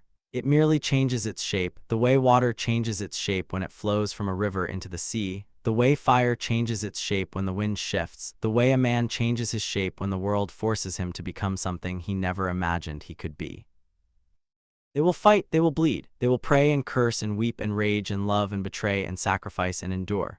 They will do all of these things because they are human, and because this is what history demands of the humans who are caught in its current, this ceaseless, relentless, magnificent, terrible, unstoppable current that carries everything before it and leaves nothing unchanged in its wake. Remember them, Orhan Sahib, the spy who wears the enemy's face, Tarhan, the shadow who rides through the night with a message that could save a nation, Jarkata Sahib, the avenger who fights with twin blades and a heart full of grief, Evernos, the warrior who is anointed with oil and marked for burning and lived to fight again, Fatima, the woman who rides through darkness toward the man she loves and the monster who holds him. Burhan Faladios, the prisoner who speaks volumes with his silence and whose love is a flame that Yaqub's hatred cannot extinguish. Aladdin, the father who holds his wife's hand and whispers her back from the edge of death. Gonza, the mother who climbs through darkness toward the sound of her husband's voice and the cry of her newborn son. And Yaqub, the burned man, the dead man, the ghost who walks and hates and schemes, and who does not yet know that his own end is approaching with the speed and certainty of an arrow already loosed from the bow. Remember them all, their stories continue, their battles rage, their fates hang in the balance like scales that have not yet tipped, like coins that have not yet fallen, like swords that have not yet struck their final blow. The night is not over. The war is not over. The horses were lathered and heaving by the time Fatima raised her fist and brought the column to a halt at the mouth of a narrow ravine where the hills pressed together like the palms of hands clasped in desperate prayer.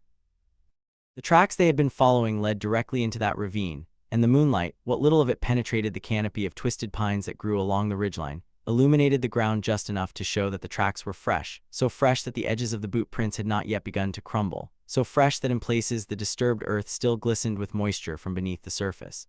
They were close. Fatima could feel it in her bones, in the tightening of her chest, in the way her pulse had shifted from the steady rhythm of pursuit to the sharp staccato of proximity. She dismounted and crouched and pressed her fingers into one of the prints and felt the dampness and looked up at Jarkata Sahib and said, "Less than half an hour ahead of us. Maybe less." Jarkata Sahib dismounted beside her and studied the ravine entrance with the calculating eyes of a man who had walked into ambushes before and who bore the scars of that education across his body like a curriculum written in flesh. The walls of the ravine were steep and jagged, rising 30 feet on either side, and the floor was narrow enough that only 3 men could walk abreast. It was a perfect killing ground. A dozen archers positioned along the ridgeline could hold that ravine against 100 men, and there would be no retreat, no flanking maneuver, no tactical option beyond dying where you stood or crawling backward over the bodies of those who had fallen before you. He said, "If Yaqub has even a handful of men on those ridges, we ride in there and we do not ride out." Evernos, who had dismounted and was checking the straps on his sword belt with the methodical precision of a man preparing for his own funeral, said, "Then we do not ride in. We climb." He pointed to the eastern wall of the ravine, where the rock face was broken by ledges and outcroppings, and the roots of trees that had forced their way through the stone over centuries of patient, relentless growth. "It will take time," he said, "but if we can get above them before they know we are here, the advantage is ours." Fatima shook her head. "There is no time," she said, and her voice carried the particular edge that comes when fear and love collide inside a person's chest and the resulting explosion drives out every consideration except the single imperative to act. Orhan is in there. Every minute we spend planning is a minute Yakid spends hurting him. I have seen what Yakid does. I saw what he almost did to you tonight. There is no time." Jarkata Sahib stood and placed his hand upon her shoulder, and spoke with the quiet authority of a man who understood her urgency because he shared it, because his own brother's blood cried out from the earth for the same vengeance that drove her forward. "Fatima," he said, "if we die in that ravine, Burhan dies too. Not today, not tomorrow, but slowly over days and weeks, because there will be no one left to save him. We climb, we get above them, and then we fall upon them like the wrath of God." She looked at him, she looked at the ravine. She looked at the sky where the stars were beginning to fade and the first faint suggestion of dawn was creeping along the eastern horizon like a promise that the world was not yet ready to keep. And then she nodded once sharply and turned to the soldiers who stood behind them and said, "Tether the horses. Take only your swords and your bows, leave everything else. We climb." They climbed. It was slow and agonizing, every handhold tested, every foothold verified, every movement calculated to produce the minimum possible sound.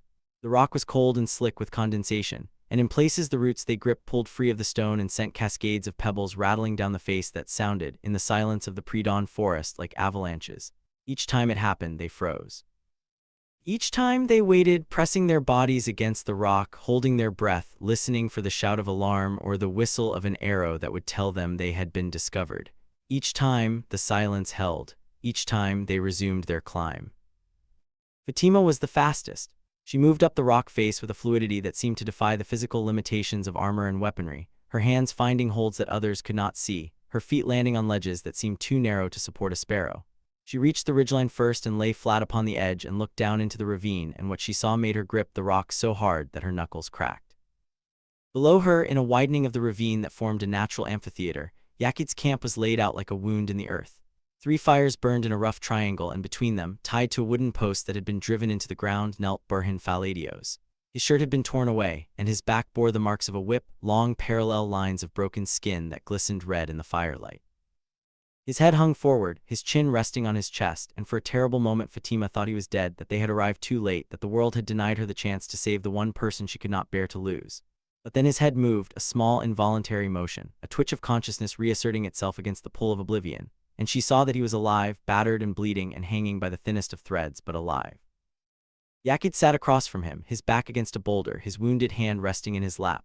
Around the camp, scattered among the fires, were his soldiers, 20 of them, maybe more, some sleeping, some standing guard, some sitting in clusters and speaking in low voices.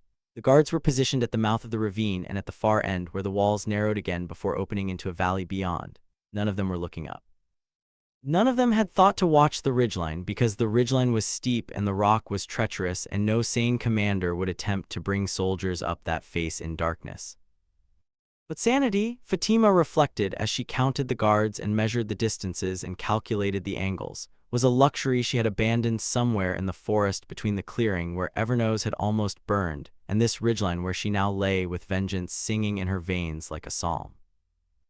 Jarkata Sahib reached the ridgeline next, pulling himself over the edge with his twin blades strapped to his back, and he lay beside Fatima and looked down and saw Burhan Sahib and saw the whip marks and saw Yakid, and something happened to his face that was beyond expression, something that went deeper than anger, deeper than hatred, something that lived in the place where the soul keeps its most sacred and most terrible oaths. He did not speak.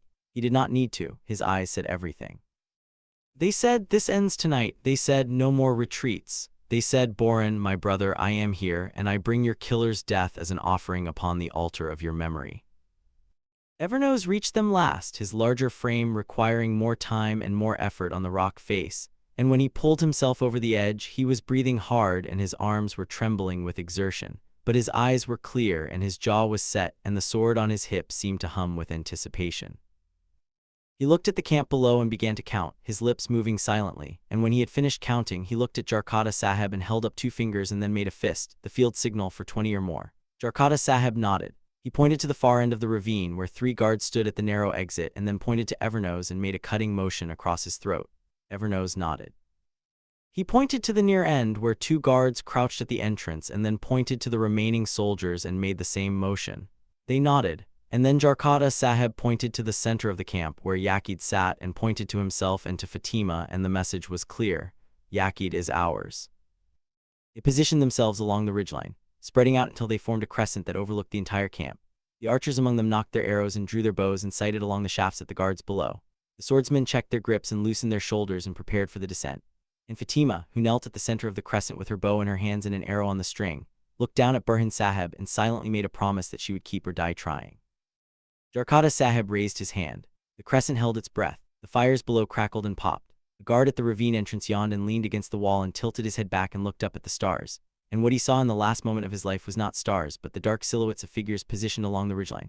And he opened his mouth to shout, and the arrow that Fatima loosed struck him in the throat and turned his warning into a wet, gargling whisper that no one heard. Jarkata Sahib's hand came down. The ridgeline erupted. Arrows rained down upon the camp like a judgment rendered from above, and each arrow found its mark with the precision of absolute necessity. The guards at both ends of the ravine fell first, their bodies crumpling like marionettes whose strings had been cut. Then the soldiers sleeping by the fires, who never woke, who passed from sleep to death without the courtesy of a transition. Then the soldiers who had been sitting in clusters, who scrambled for their weapons and found that their hands would not obey them because arrows had pinned those hands to the ground or to their own thighs or to the shields they reached for but could not lift. And then the swordsmen descended.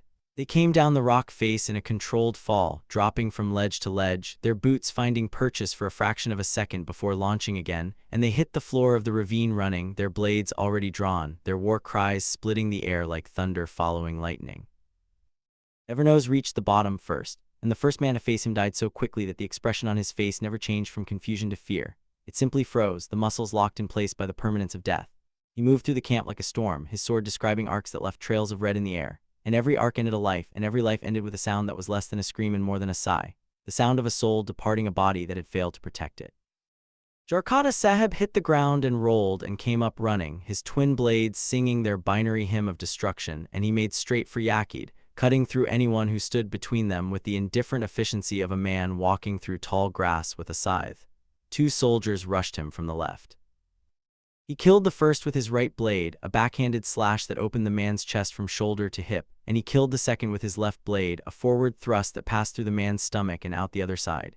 He did not slow down. He did not look at them as they fell. They were obstacles, not opponents. Yaqid was the opponent. Yaqid was the only opponent. Everything else was geometry. Yaqid had risen from his boulder the moment the first arrow fell. His sword was in his uninjured hand, and his eyes were moving with the rapid, calculated alertness of a man who had survived too many ambushes to be paralyzed by surprise. He saw Jarkata Sahib coming toward him, and he saw Fatima descending the rock face behind him, and he understood with the cold clarity of a drowning man watching the shore recede that this was the end, not the end of the war. Not the end of the great game that was being played between empires and faiths and civilizations, but the end of him, the end of Yaqid, the burned man, the dead man who had refused to stay dead, the ghost who had walked and hated and killed and now stood in a ravine with the last of his soldiers dying around him and the dawn coming up over the hills like a witness to his annihilation. But Yaqid did not run, he did not beg, he did not fall to his knees and plead for the mercy that he had never shown to anyone else. Instead, he smiled, that terrible, scarred, inhuman smile that seemed to split his face along the lines where the fire had rewritten his features. And he said loud enough for everyone in the ravine to hear, "Come then, come and finish it. I have been dead since the night I burned. You cannot kill what is already dead, you can only set it free." Jarkata Sahib reached him, and their blades met with a sound that echoed off the ravine walls and rose into the sky like a bell tolling for the dead. The fight that followed was not like the fight in the clearing. That fight had been cautious, probing, 2 predators circling each other and looking for weakness. This fight was final. This fight was a conversation in the language of steel between 2 men who had nothing left to say in any other tongue, and every word of that conversation was a killing blow delivered or deflected or both. Jarkata Sahib attacked with a fury that seemed to exceed the physical limitations of his body. His twin blades moved so fast that they blurred, becoming not weapons but extensions of his rage, projections of a grief so enormous that it could only be expressed through violence. He drove Yaqid backward, step by step, each step accompanied by the clash of steel and the grunt of effort and the soft, terrible sound of flesh being parted by sharpened edges. Cuts appeared on Yaqid's arms, his legs, his chest. Blood ran from a dozen wounds and dripped onto the stones and hissed when it touched the embers of the nearest fire. But Yaqid fought back. Even wounded, even outnumbered, even standing at the edge of his own grave, he fought with the desperate, untethered ferocity of a man who has nothing to lose because everything has already been taken from him. His blade caught Jarkata Sahib across the ribs, a shallow cut that opened a line of red on his side. His elbow caught Jarkata Sahib in the face, snapping his head back, filling his vision with stars. His knee came up and caught Jarkata Sahib in the thigh, deadening the muscle, causing him to stagger. And in that moment of imbalance, Yaqid lunged.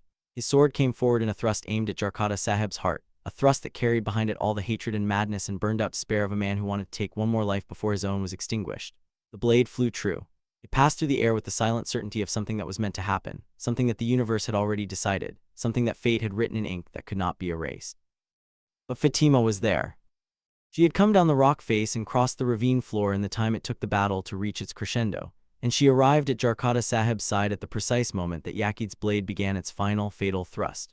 Her own sword came up not to strike but to deflect, and it caught Yakid's blade at the midpoint and turned it aside with a metallic shriek that sent sparks cascading through the air. The thrust that would have killed Jarkata Sahib passed harmlessly to the left, missing his chest by the width of a hand, and before Yakid could recover, before he could pull his sword back and adjust and strike again, Fatima stepped inside his guard and brought her blade across his wrist in a single, clean, devastating stroke. The sword fell from Yakid's hand, not because he released it, but because the hand that held it was no longer attached to his arm. It fell to the stones with a sound that was somehow louder than all the clash and fury that had preceded it, a dull, heavy, final sound, the sound of an ending. Yakid looked at the stump of his wrist and watched the blood pulse from it in rhythmic jets that grew weaker with each beat of his heart.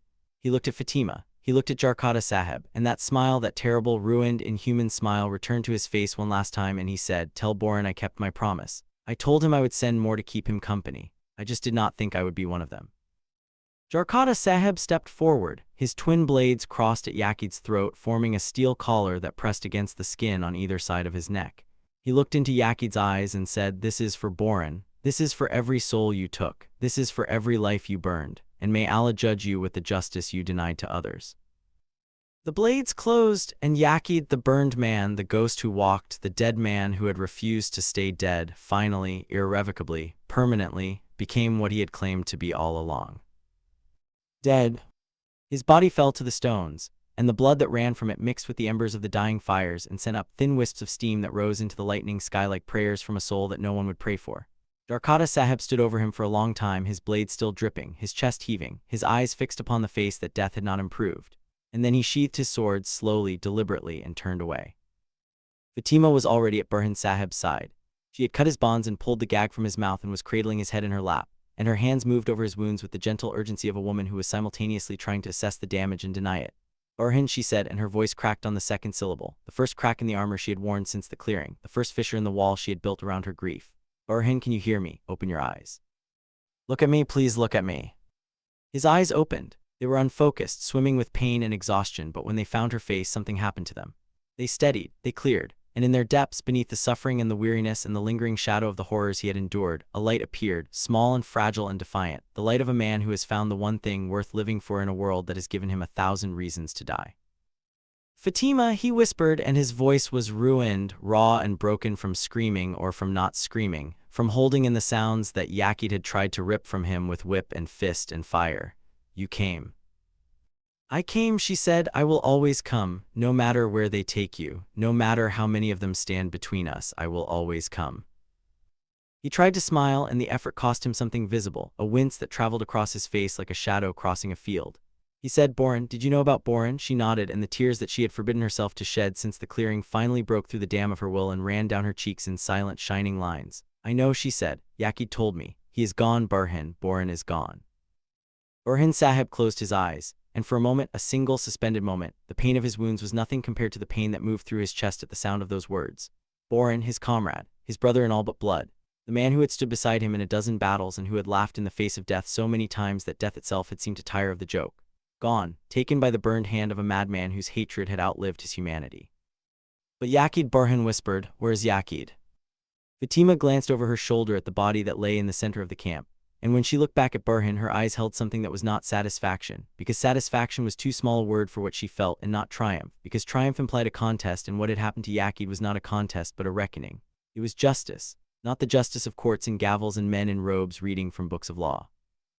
It was the older justice, the justice that existed before books, before courts, before civilization itself, the justice that lived in the blood and the bone and the marrow of every creature that had ever lost something it loved and had risen to reclaim the debt. "He is dead," she said. Jarkata Sahib took his head. "It is over." Orhan Sahib let out a breath that seemed to have been held since the moment he was captured, a breath that carried with it not relief but release. the release of a tension so profound that its departure left him feeling hollow, emptied, as though the purpose that had sustained him through the whipping and the taunting and the endless suffocating darkness of captivity had suddenly evaporated and left him with nothing but the pain and the silence and the warm weight of Fatima's hand upon his face. Evernos approached and knelt beside them, and he said nothing for a long moment. He simply looked at Burhan Sahib and at the wounds on his back and at the rope burns on his wrists and at the bruises that covered his body like a map of suffering, and then he said, "Can you ride?" Burhan Sahib looked at him and said, "I can do whatever needs to be done." Evernos nodded. "Then we ride," he said. "There is still a traitor in our ranks. Someone told Yakid where to find you. Someone who knew the location of our rendezvous, and that someone is still out there, still breathing, still whispering our secrets into the enemy's ear." The words settled over the group like a cold wind. A traitor. The knowledge was corrosive, eating at the trust that bound them together, dissolving the bonds that made them more than just individuals with swords, that made them a force, a brotherhood, a single organism with a single purpose. Who could it be? The question was a poison, and once administered, it could not be purged. Every face became suspect. Every gesture became ambiguous. Every word spoken by anyone who was not present became evidence of a betrayal that might or might not have occurred. Jarkata Sahib had been standing at the edge of the camp, his back to them, his gaze fixed upon the body of Yakid. But he turned now and walked back to the group and said, "Before we left, only 5 people knew the location of the rendezvous. Myself, Evernos, Fatima, Burhan Sahib, and Mustafa." The name fell into the silence like a stone into still water, and the ripples spread outward, touching each of them, moving through them, rearranging the landscape of their assumptions. Mustafa, the quiet one. The dependable one.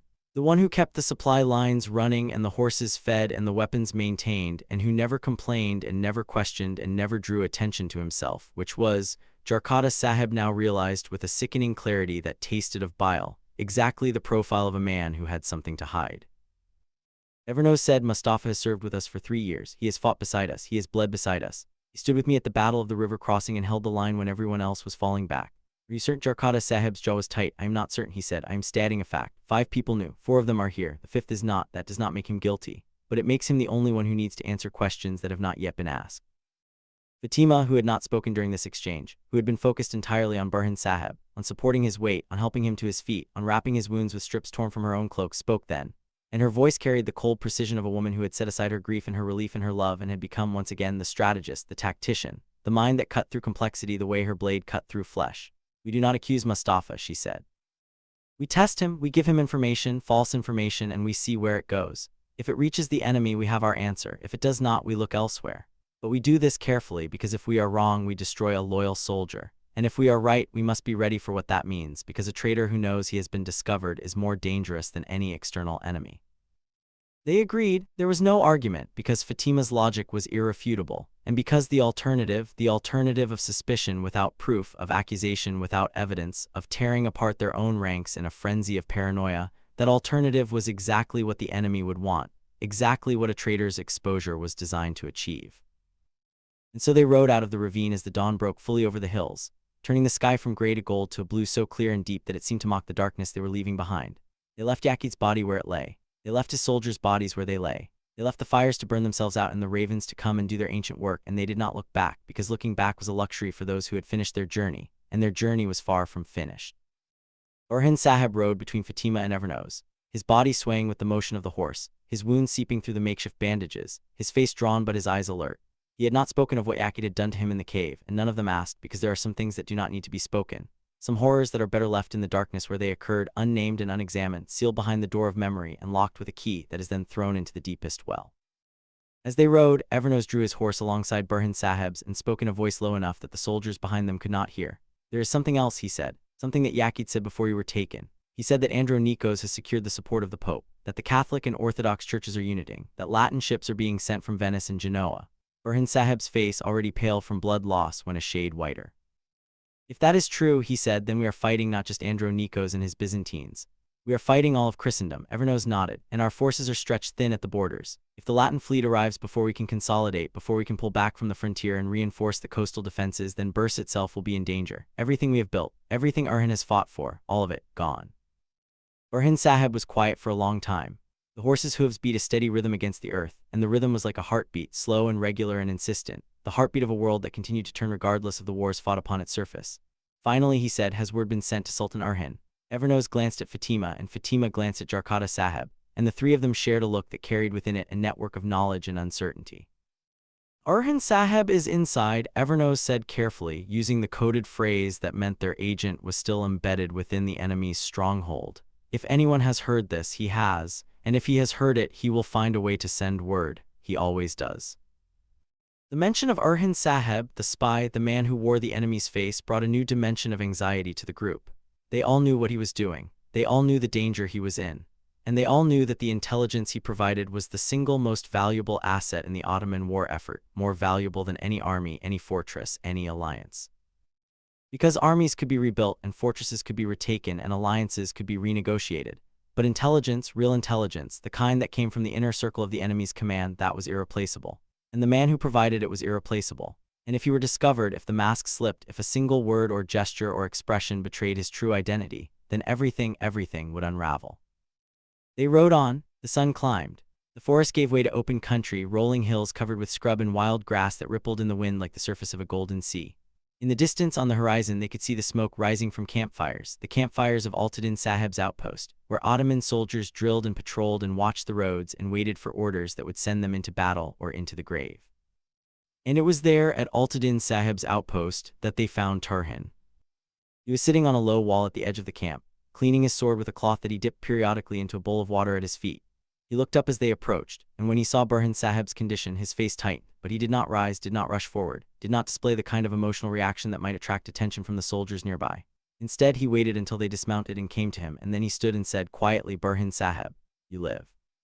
Alhamdulillah. Burhan Sahib managed a ghost of a smile. "By the grace of Allah and the stubbornness of those who rode to find me," he said. Tarhan nodded. He looked at Jarkata Sahib and said, "Yaqid." Jarkata Sahib's expression was the expression of a man who has fulfilled an oath and found that the fulfillment brings not satisfaction but only the awareness of how much has been lost in the fulfilling. "Dead," he said, "by my blades, for Boran, for all of them." Tarhan was silent for a moment, and then he said, "Boran was my friend. He taught me how to read tracks in snow when I was 14 years old.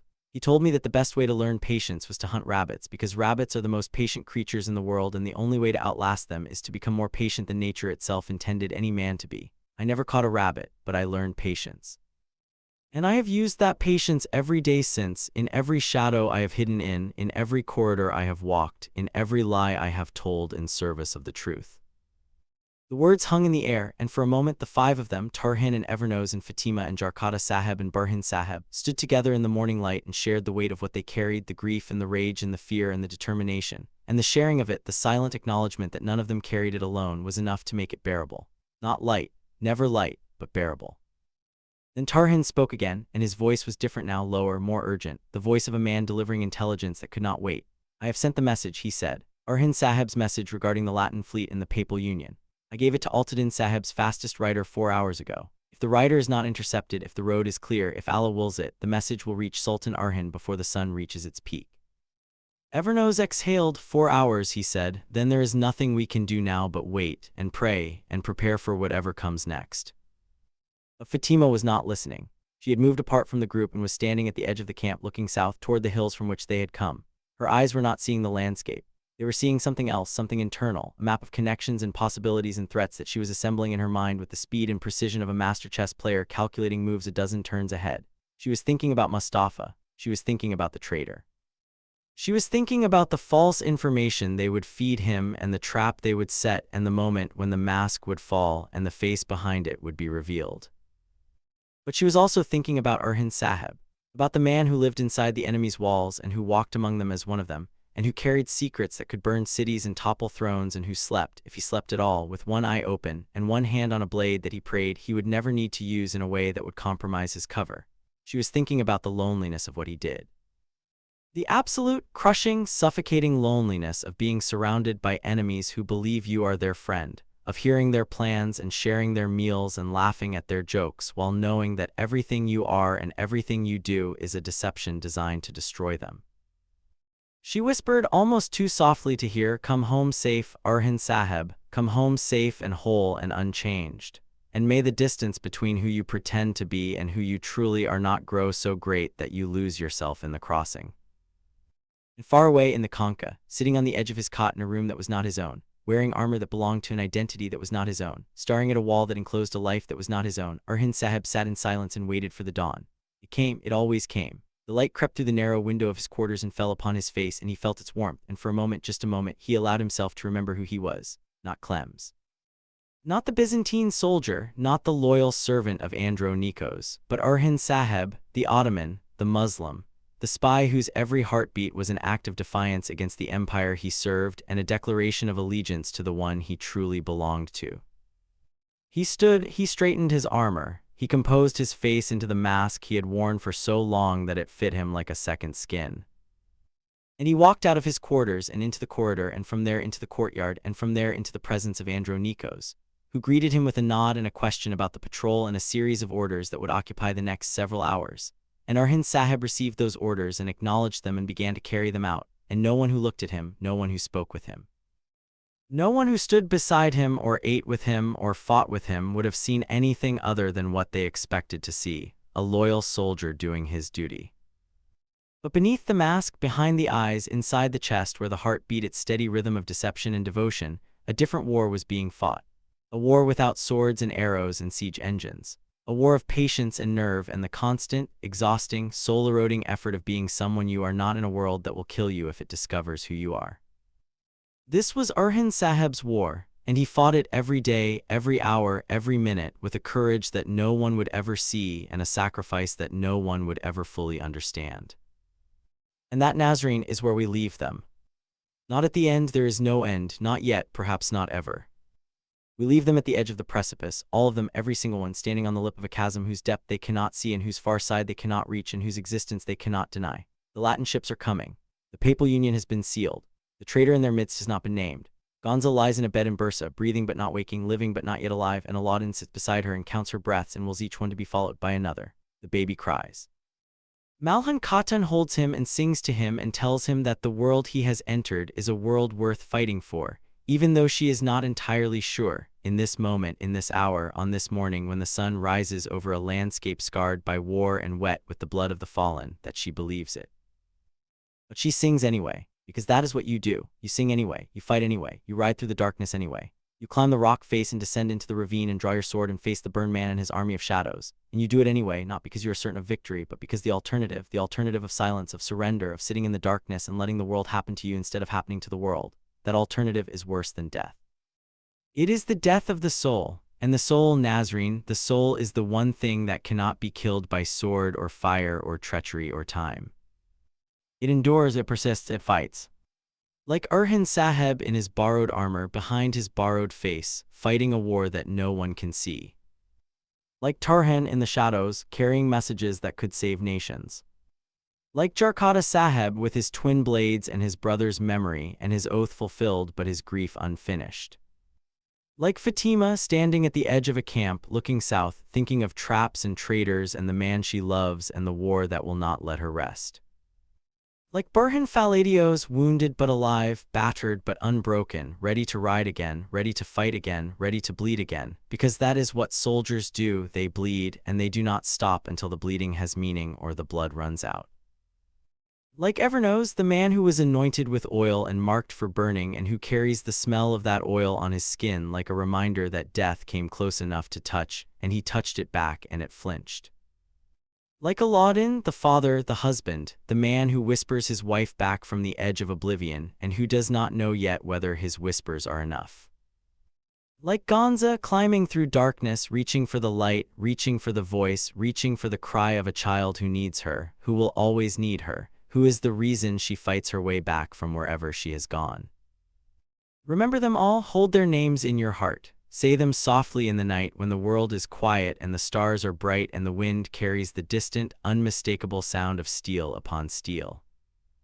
Orhan Sahib, Turhan, Jarkata Sahib, Evernos, Fatima, Burhan Faladios, Aladdin, Gonza, Malhan Khatun, Mustafa, whose name now carries a question mark that was not there before, Yakid, whose name now carries the silence of the grave. And Andronikos, the Shahzada, the grandson who became a tyrant, the boy who was named by the emperor he betrayed. He sits in his concha with his papal bull and his Latin promises and his plans for a crusade that will either save his throne or bury the world beneath it, and he believes, truly believes, that he is on the winning side of history. He does not know about Turhan's midnight ride. He does not know about the coded message speeding towards Sultan Orhan's hand. He does not know that the soldier he calls Clems, the soldier he trusts with sensitive missions and confidential intelligence and the transport of prisoners, is the very instrument of his undoing. He does not know, and that is the only advantage the Ottomans have. That and the will to fight, the will to endure, the will to ride through darkness and climb rock faces and descend into ravines and face burned men and their armies of shadows, and to do it again and again and again until the war is won or the last soldier falls and the last sword is sheathed, and the last prayer is whispered into the silence of a world that has finally, exhaustedly, mercifully, run out of blood to shed. The war is not over. It stretches before them like a road with no end, like a river with no sea, like a night with no dawn, but they walk it, they ride it, they fight it, and they do not stop. They never stop. Duan Main Yad Rakin, keep us in your prayers. For the storm that is coming will be the greatest storm any of them has ever faced, and when it breaks, it will break upon them all, friend and enemy alike, and only those who stand firm, only those whose roots go deep enough, only those whose faith burns hot enough to melt the chains of doubt and fear and despair, only they will remain standing when the wind dies and the rain stops and the clouds part and the sun, that ancient, indifferent, magnificent sun, rises once more over a world that has been forever changed by what has transpired upon its surface. Until then, Nazarene. Until then. The swords are not sheathed, the fires are not out, the prayers are not finished. And somewhere in the east, a rider gallops through the dawn with a message that could save an empire. May he ride fast enough. May Allah grant him speed. May the road rise to meet his horse's hooves and the wind carry him forward and the enemy's eyes be blinded to his passage. May he reach Sultan Orhan in time. In time. In time. The rider's name was Khalid, and he was 17 years old, and he had never carried a message that mattered before this one. He had carried routine dispatches between outposts, supply requisitions, patrol schedules, the administrative detritus of an army at war that fills saddlebags the way sand fills an hourglass, grain by grain, day by day, until the weight of it becomes the very substance of time itself. But this message was different. He could feel it against his ribs where it pressed through the hidden pocket in his tunic, a small square of parchment that weighed less than a sparrow's feather but carried within its coded lines the fate of nations, the lives of thousands, the future of an empire that did not yet know it was in mortal danger. Alauddin Sahib had woken him in the dark, shaking his shoulder with a hand that was firm but not rough, the hand of a commander who understood that the boy he was about to send into the world might not come back from it. He had said, "Khalid, stand up." The boy had stood. He had said, "You are the fastest rider I have." Khalid had nodded because it was true, because everyone in the outpost knew it was true, because the horses themselves seemed to run differently when Khalid sat upon them, as though his weight were not a burden but a permission, as though his hands upon the reins were not commands but conversations conducted in a language that only the horse and the rider understood. Alauddin Sahib had pressed the parchment into his hand and said, "This reaches Sultan Orhan's hand before the sun touches the minarets of Bursa. Not a messenger's hand, not a vizier's hand, not a guard's hand, the Sultan's hand. No one else touches this, no one else reads this. If you are stopped, if you are captured, if you are cornered with no way out, you destroy it. You eat it if you must, you burn it, you bury it, but you do not let it fall into any hand that is not Sultan Orhan's. Do you understand?" Khalid had understood. He had mounted his horse, a mare named Safia whose legs were long and whose heart was enormous and whose speed had been the subject of wagers at every outpost she had ever passed through. He had ridden out of the camp before the first light touched the sky, and now he rode through the dawn with the wind in his face and the parchment against his ribs and the road unspooling before him like a thread being pulled from the fabric of the world. The route he followed was not the main road. The main road was watched. Byzantine patrols moved along it at regular intervals, their horses' hooves beating a rhythm that could be heard from a mile away, and their scouts ranged through the countryside on either side, looking for exactly the kind of lone rider that Khalid now was. Instead, he followed the shepherd's paths, the narrow tracks that wound through the hills and along the banks of streams and through valleys so deep and narrow that the sun did not reach their floors until midday. These paths were not on any map because maps were drawn by conquerors and conquerors cared only for the roads that their armies could use, and shepherds' paths were too narrow for armies, too winding for supply wagons, too steep for cavalry formations. They were perfect for a single rider on a fast horse who knew the terrain the way a fish knows the currents of its river. Khalid had grown up in these hills. His father had been a shepherd before the war took him, and his grandfather before that, and his great-grandfather before that, back through generations that stretched into the mist of unrecorded history like the roots of the ancient trees that lined the ridgelines. He knew every fold in the landscape, every seasonal stream, every stand of trees that provided cover from watching eyes. He knew which hills could be climbed and which could not, which valleys had exits and which were dead ends, which bridges were watched and which had been forgotten by everyone except the shepherds who used them. He rode hard for the first hour, pushing Safia to a gallop that ate the miles like fire eats dry grass. The mare responded to his urgency, her legs churning beneath her, her breath coming in rhythmic explosions of steam in the cold morning air.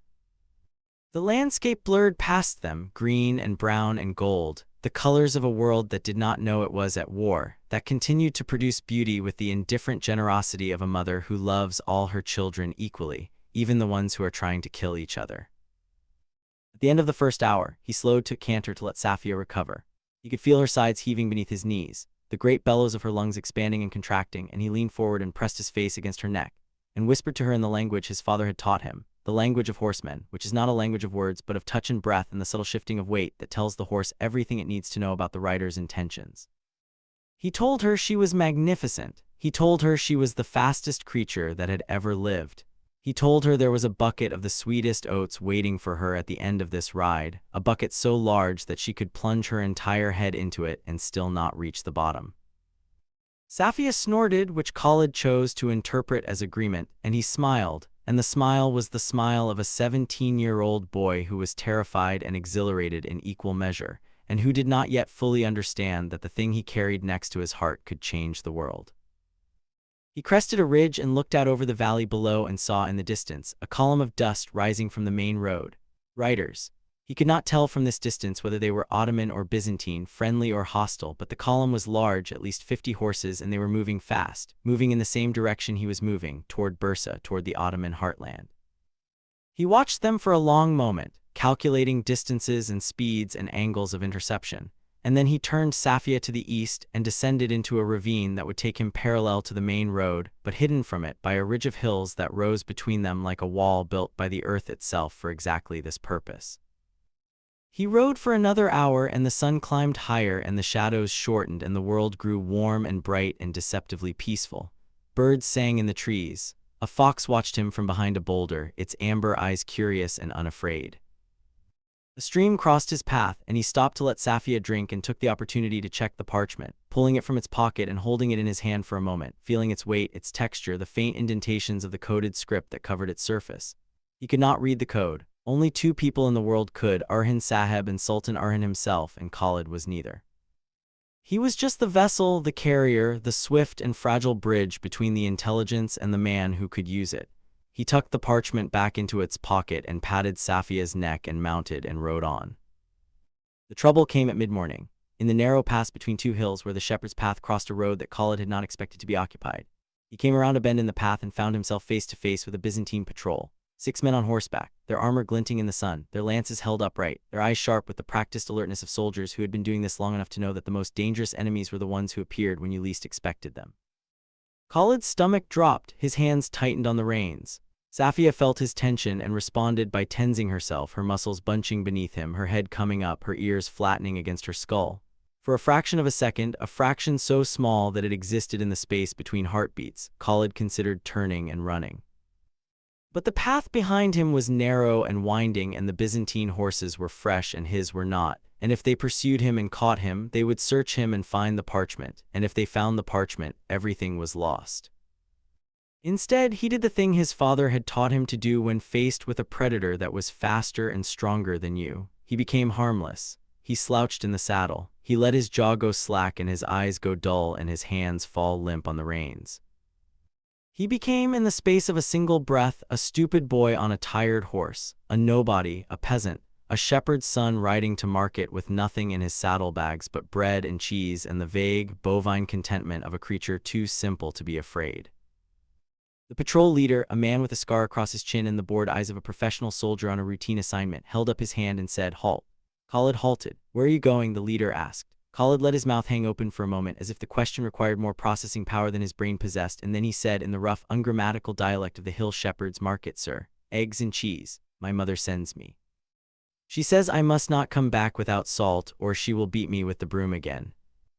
The soldiers exchanged glances. One of them smirked. The patrol leader said, "What is your name, boy?" Khalid said, "Ibrahim, sir. Ibrahim, son of Hassan. We have the farm on the south side of the hill, the one with the lame goat. You might know my uncle. He is the one who sold the Byzantine governor the bad wine last spring. The governor was sick for 3 days. My uncle says it was not the wine, it was the governor's weak stomach, but my mother says my uncle is a liar and the wine was vinegar and everyone knows it. He was babbling now, deliberately filling the air with words so inane and so plentiful that the soldier's attention, which had been sharp when he first appeared, was dulling by the second. The smirking soldier leaned toward the patrol leader and murmured something, and the patrol leader's lips twitched, and he looked at Khalid with the particular expression of a man who has decided that the creature before him is not worth the effort of further interrogation. Go, he said, waving his hand. And tell your uncle that if he sells any more bad wine, the governor will have his head. Khalid bowed in the saddle, a clumsy, exaggerated bow that nearly toppled him from his horse. And he said, yes, sir, thank you, sir, I will tell him, sir. And he nudged Safia forward and rode past the patrol at a walk, a slow, unhurried, perfectly innocent walk that took every ounce of his self-control to maintain, because every fiber of his being was screaming at him to gallop, to run. To put as much distance as possible between himself and those 6 men with their lances and their armor and their authority to stop and search anyone they pleased. He walked for 300 yards.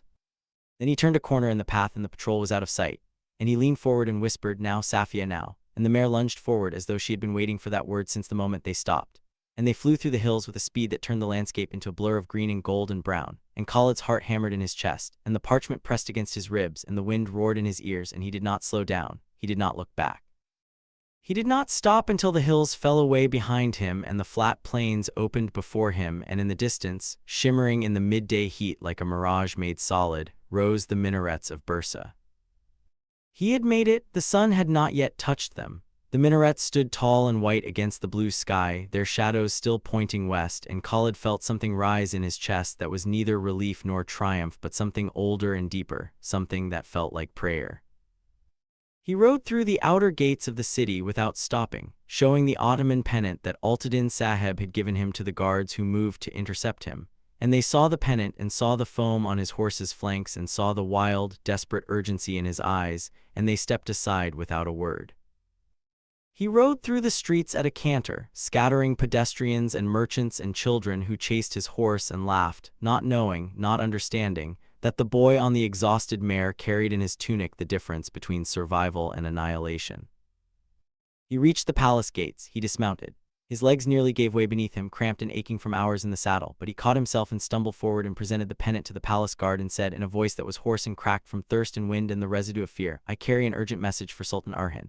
It is from the field, it is for his hand alone, no one else may touch it, no one else may read it, this is not a request. This is an order from Alauddin Sahib, and if you delay me, the responsibility for what follows will be yours.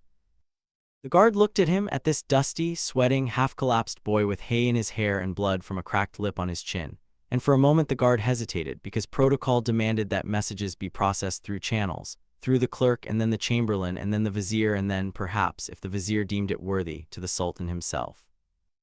But something in Khalid's eyes, something that went beyond urgency into the territory of absolute, uncompromising necessity, made the guard reconsider. He called for his superior. The superior came. Khalid repeated his words. The superior looked at the pennant and looked at the boy and made a decision that would, though he did not know it, alter the trajectory of history. He said, follow me. They walked through corridors that Khalid had never seen and would never see again, corridors lined with tapestries and tilework and the accumulated beauty of a civilization that had poured its genius into the creation of spaces that were meant to inspire awe and submission in equal measure. Doors opened before them and closed behind them, and the sounds of the palace, the murmur of courtiers, the clink of armor, the distant call of the muezzin beginning the afternoon prayer, faded as they moved deeper into the complex, into the private quarters, into the room where Sultan Orhan sat. He was alone. He was sitting at a low table covered with maps and reports, his reading glasses perched on his nose, his pen in his hand, his face bearing the lines that only responsibility can carve, the deep furrows between the brows, the tightness around the mouth, the shadows beneath the eyes that come not from lack of sleep but from the weight of decisions that affect the lives of millions. He looked up when the door opened and his eyes found Khalid, and for a moment he simply regarded the boy with the calm, assessing gaze of a man who had learned to read people the way astronomers read stars.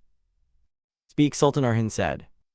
Khalid reached into his tunic and pulled out the parchment and held it out with both hands, and his hands were trembling not from fear but from exhaustion and adrenaline and the overwhelming awareness that he was standing in the presence of the man upon whose shoulders rested the fate of everything Khalid had ever known and loved and believed in.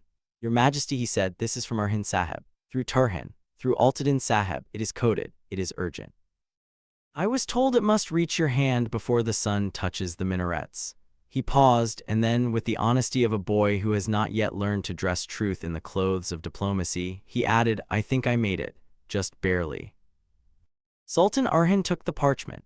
He unfolded it. He read it once quickly, his eyes moving across the coded script with the practiced speed of a man who had been reading this particular code for years, who had helped design it, who knew its patterns and its rhythms the way a musician knows the patterns and rhythms of a song he has played 1,000 times. And then he read it again slowly, and as he read, the color drained from his face and the pen fell from his other hand and clattered against the table. And for a long moment, a moment that stretched and deepened and filled the room like water filling a cistern, Sultan Orhan was silent. Then he stood, he removed his reading glasses and set them on the table. He walked to the window and looked out at the city, the city his father had taken and that he had sworn to hold, the city whose minarets rose above the rooftops like fingers pointing toward heaven, and he said, so they come, the Latins, the Pope.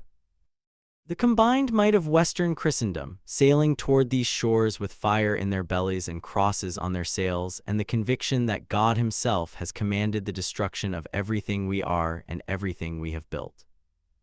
He turned from the window and looked at Khalid and said, who else knows the contents of this message? Khalid said, no one, Your Majesty. The code can only be read by you and by Orhan Sahib. I carried it. I did not read it. I could not read it even if I tried. Sultan Orhan nodded. Good, he said. You have done well, writer. What is your name? Khalid, Your Majesty. Khalid, son of Murad. Sultan Orhan regarded him for a moment, and something in his expression softened, something that was not pity and not condescension but recognition. The recognition of one servant of a cause looking at another and seeing in him the same devotion, the same willingness to sacrifice, the same fire that burns in the chest of every person who believes in something larger than themselves. You are young, Khalid, he said, too young for the weight you carry, but Allah does not give burdens to those who cannot bear them. He gives them to those whose backs are strong enough and whose hearts are pure enough and whose faith is deep enough to carry them without breaking. You have proven yourself today. Go, rest, eat, pray, and tell no one what you have done or where you have been. Khalid bowed and turned and walked out of the room, and the door closed behind him, and he stood in the corridor and leaned against the wall and closed his eyes in breath. And the breathing turned to laughter, and the laughter turned to tears, and the tears turned to silence. And in that silence, standing in a corridor of the Sultan's palace with dust on his clothes and hay in his hair, and the echo of the most important conversation of his life still ringing in his ears, Khalid ibn Murad, 17 years old. Son of a shepherd, rider of the fastest mare in the Ottoman army, understood for the first time what it meant to be part of something that mattered. Inside the room, Sultan Orhan moved quickly. He rang the bell that summoned his chamberlain, and when the man appeared, he said, send for Abdul Rahman, Tamir Boga, and Zarkin. Immediately, not in an hour, not after prayers, now, and send for Killil. I need maps of the coastal approaches, the straits, the harbors where a fleet might anchor. I need them on this table before the others arrive. The chamberlain bowed and vanished, and the machinery of empire, which had been idling in the routine administration of peacetime governance, roared to life with the sudden, overwhelming urgency of a furnace into which someone has thrown the last of the fuel. Abdul Rahman arrived first, his sword still on his hip, his face bearing the alert, slightly anxious expression of a man who has been summoned without explanation and whose imagination has filled the silence with every possible disaster. He entered the room and saw the maps spread across the table and saw the Sultan standing beside them with his hands clasped behind his back and his jaw set in the particular configuration that Abdul Rahman had learned over years of service to associate with decisions that would cost lives. What has happened? He asked. Sultan Orhan said, sit down, wait for the others, I will say this once. Tamir Boga arrived next, breathing hard, his turban slightly askew, his boots mud-splattered from the training grounds where he had been drilling cavalry formations all morning. Behind him came Zarkin, quiet and precise, his robes impeccable despite the haste of his arrival, his eyes moving from the Sultan to the maps to Abdul Rahman and back again with the calculating speed of a man who processed information the way others processed food, constantly, automatically, converting raw data into the nourishment of strategy. And finally Killil, the cartographer, who entered carrying rolled maps under both arms and who spread them across the table with the reverence of a priest laying out sacred texts, and who then stood back and waited, because cartographers are the servants of commanders, providing the terrain upon which others make decisions that the cartographer must then live with. Sultan Orhan looked at each of them in turn, and in his eyes was something that none of them had ever seen there before. Not fear. Sultan Orhan did not fear in the way that ordinary men feared, with the paralysis of uncertainty and the cold sweat of helplessness. What they saw in his eyes was awareness, the vast, clear, unblinking awareness of a man who has seen the full scope of the threat that faces him and who has chosen, in that moment of seeing, not to flinch but to plan. He said, "I have received intelligence from our agent inside Andronikos' command. The intelligence is confirmed and urgent. The Pope has authorized the union of the Catholic and Orthodox churches. A papal bull has been signed. Latin ships are being prepared in Venice and Genoa. Within the month, a fleet will sail for our shores, carrying soldiers, weapons, supplies, and the unified will of Western Christendom to destroy us." Silence that followed was not the silence of shock, but the silence of men absorbing a blow and calculating its impact. Abdulrahman's hand moved to his sword hilt, not because he intended to draw it, but because the gesture was reflexive, the response of a warrior to a threat, any threat, even one that could not be fought with a blade. Tamir Boga sat back in his chair and closed his eyes and exhaled slowly, the way a man exhales when he has been holding his breath for a very long time without knowing it. Zarkin said nothing, but his eyes moved to the maps, and Khalid could see his mind already working, already calculating distances and speeds and the carrying capacity of Latin galleys and the depth of Ottoman harbors and the range of Ottoman catapults and the thickness of Ottoman harbor chains. Sultan Orhan continued, "Our forces are currently deployed along the eastern border," he said, tracing a line on the map with his finger. "Andronikos has been maneuvering us into this position for months, and now I understand why. He does not need to defeat us on the battlefield. He needs only to keep us occupied at the border long enough for the Latin fleet to arrive. Once the fleet is in position, they will strike the coast. Bursa will be their primary target. If they take Bursa, they control the heartland. If they control the heartland, the border forces will be cut off, surrounded, and destroyed." Abdul Rahman leaned forward and studied the map. "Can we pull back from the border in time?" he asked. Sultan Orhan's expression tightened. "That is the question," he said. "If we withdraw too quickly, Andronikos will know that we have intelligence from inside his command. He will begin looking for the source, and our agent's life will be in immediate danger. If we withdraw too slowly, the fleet will arrive before we can reinforce the coast, and we will be fighting on two fronts with an army that is not large enough to hold both." Tamir Boga opened his eyes and said, "Then we do both. We withdraw a portion of our forces from the border under the pretext of a routine rotation, enough to reinforce the coast without alerting Andronikos that we know about the fleet. Meanwhile, we begin fortifying the harbors and positioning our own ships to intercept the Latin fleet before it can make landfall." Sultan Orhan looked at him. "How many ships do we have that are combat ready?" he asked. Tamir Boga hesitated. 12, he said. "Maybe 15 if we can finish the repairs on the galleys at Mudanya." Sultan Orhan's jaw tightened further. 15 against the Latin fleet, he said. Against Venetian and Genoese galleys crewed by the finest sailors in the Mediterranean, against ships that carry Greek fire and armored marines and the blessing of the Pope himself. 15. Zarkin spoke for the first time. "Your Majesty," he said, and his voice was the voice of a man who has been thinking while others have been reacting, which is why sultans keep men like Zarkin close, because in the chaos of crisis, the man who thinks while others react is the man who finds the path that others cannot see. "Your Majesty, the Latin fleet will not sail as a single force. Venice and Genoa are rivals. They distrust each other nearly as much as they distrust us. Their ships will sail separately from separate ports on separate routes, and they will rendezvous at a point near our coast before launching their combined assault. If we can identify that rendezvous point, and if we can strike before the two fleets join, we face not one overwhelming force but two manageable ones." The room shifted. The weight of inevitability that had settled over them when Sultan Orhan first spoke began to lift, not much but enough, like a cloud moving across the sun and letting through a single ray of light. Sultan Orhan looked at Zarkin and said, "How do we identify the rendezvous point?" Zarkin said, "Our agent, Orhan Sahib. He is inside Andronikos' command. If this information exists, and it must exist because you cannot coordinate a fleet rendezvous without communicating the details to those who will receive it, then Orhan Sahib can find it." Sultan Orhan nodded slowly. "Then we must get word to him," he said. "We must tell him what we need, and we must do it without compromising his position." Abdul Rahman said, Tarhan is the link. He is the one who moves between our world and theirs, the one who receives Orhan Sahib's intelligence and carries it to our outposts. If we can reach Tarhan, we can reach Orhan Sahib." Sultan Orhan turned to the window again and looked out at the city, and the light that fell upon his face was the light of afternoon, warm and golden and already beginning to fade, and in that fading light he made a decision that would set in motion a chain of events whose consequences would echo through the centuries. "Send for Tarhan," he said. "Use the mountain route. It is longer but it is unwatched. Tell him I need the rendezvous point of the Latin fleet. Tell him I need it within 10 days. And tell him," Sultan Orhan paused, and when he spoke again his voice was heavy with the weight of what he was asking, "tell him to tell Orhan Sahib that I know what I am asking. I know the risk, and I know that I am asking him to walk deeper into the fire when every instinct he has is telling him to run. But tell him also that I ask this not as a sultan commanding a soldier, but as a brother asking a brother to do the one thing that only he can do. Tell him that his sacrifice is not forgot, that his name is spoken in my prayers 5 times a day, and that when this is over, when the last ship is sunk and the last soldier has laid down his sword and the last prayer has been answered, his will be the first name I honor and the first face I embrace." The room was silent. Abdul Rahman bowed his head. Tamir Boga pressed his fist against his chest in the warrior's salute. Zarkin closed his eyes and murmured something that might have been a prayer or might have been a calculation, because with Zarkin the two were often indistinguishable.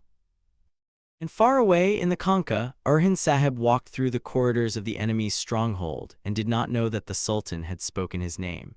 He did not know that a writer named Khalid had carried his message through Byzantine patrols and shepherds' paths and the vast, indifferent landscape of a world at war. He did not know that his intelligence had reached its destination, that his words had been read and understood and acted upon, that the machinery of empire was grinding into motion because of lines he had written in code on a scrap of parchment in the darkness of his quarters. He knew only what he always knew, that the mask must stay in place, that the next hour must be survived, that the next lie must be told convincingly, that the next prayer must be whispered so softly that not even the walls could hear it. He walked past a window and saw the sky, and noted that the sun had passed its peak and was beginning its long descent toward the horizon, and he thought of Bursa and he thought of the minarets, and he thought of the call to prayer that would soon echo from them, reaching out across the city and the countryside and the hills and the valleys and the forests and the rivers, reaching out to every Muslim who could hear it, calling them to stand and bow and prostrate and remember that they were not alone.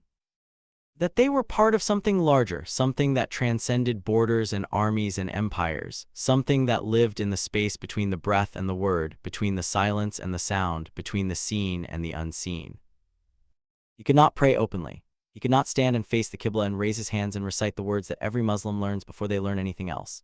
He could not do this because he was Clems, and Clems was a Byzantine soldier.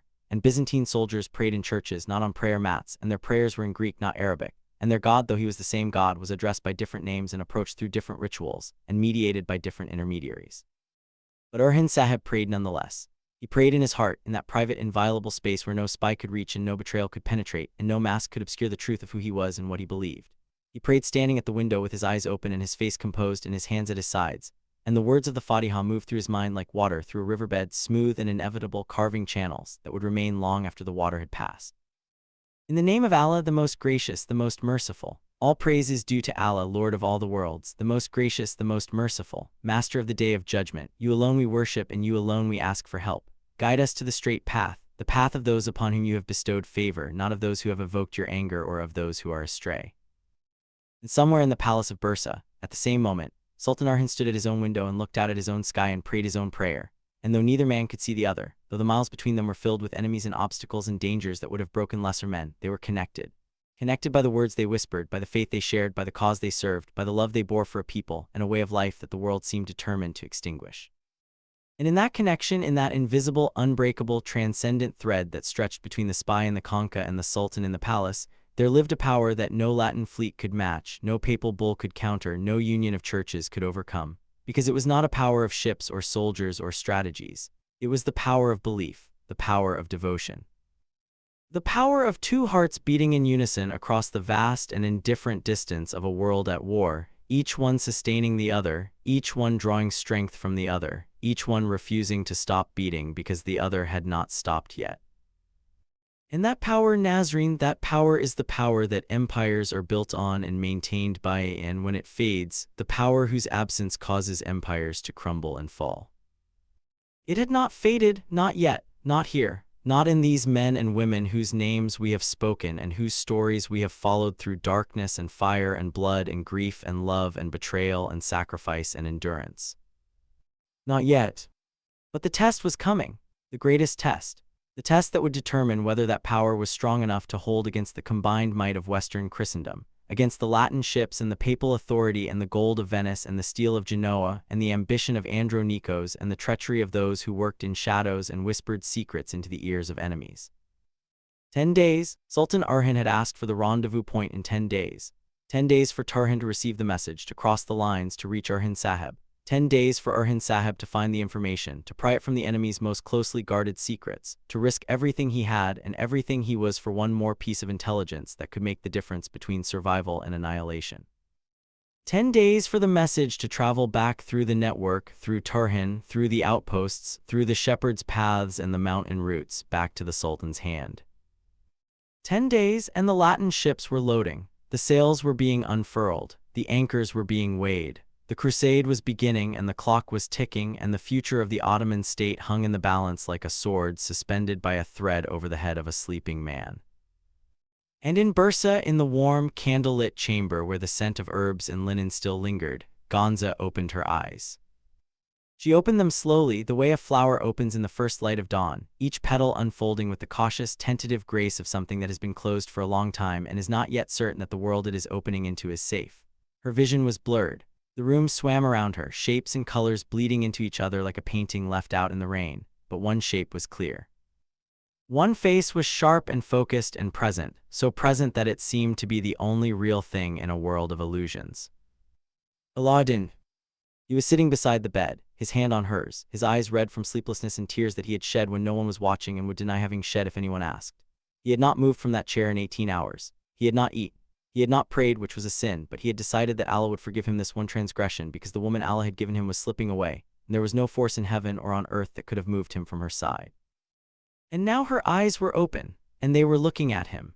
And they were alive, truly alive, not the glazed, unfocused eyes of delirium or the empty eyes of one who is leaving, but the sharp, warm, present eyes of a woman who has returned from wherever she went and who has brought with her the decision to stay. Aladdin, she whispered, and her voice was a thread, thin and fragile, but it carried his name the way a thread carries a needle, pulling it through the fabric, connecting what was separated, mending what was torn.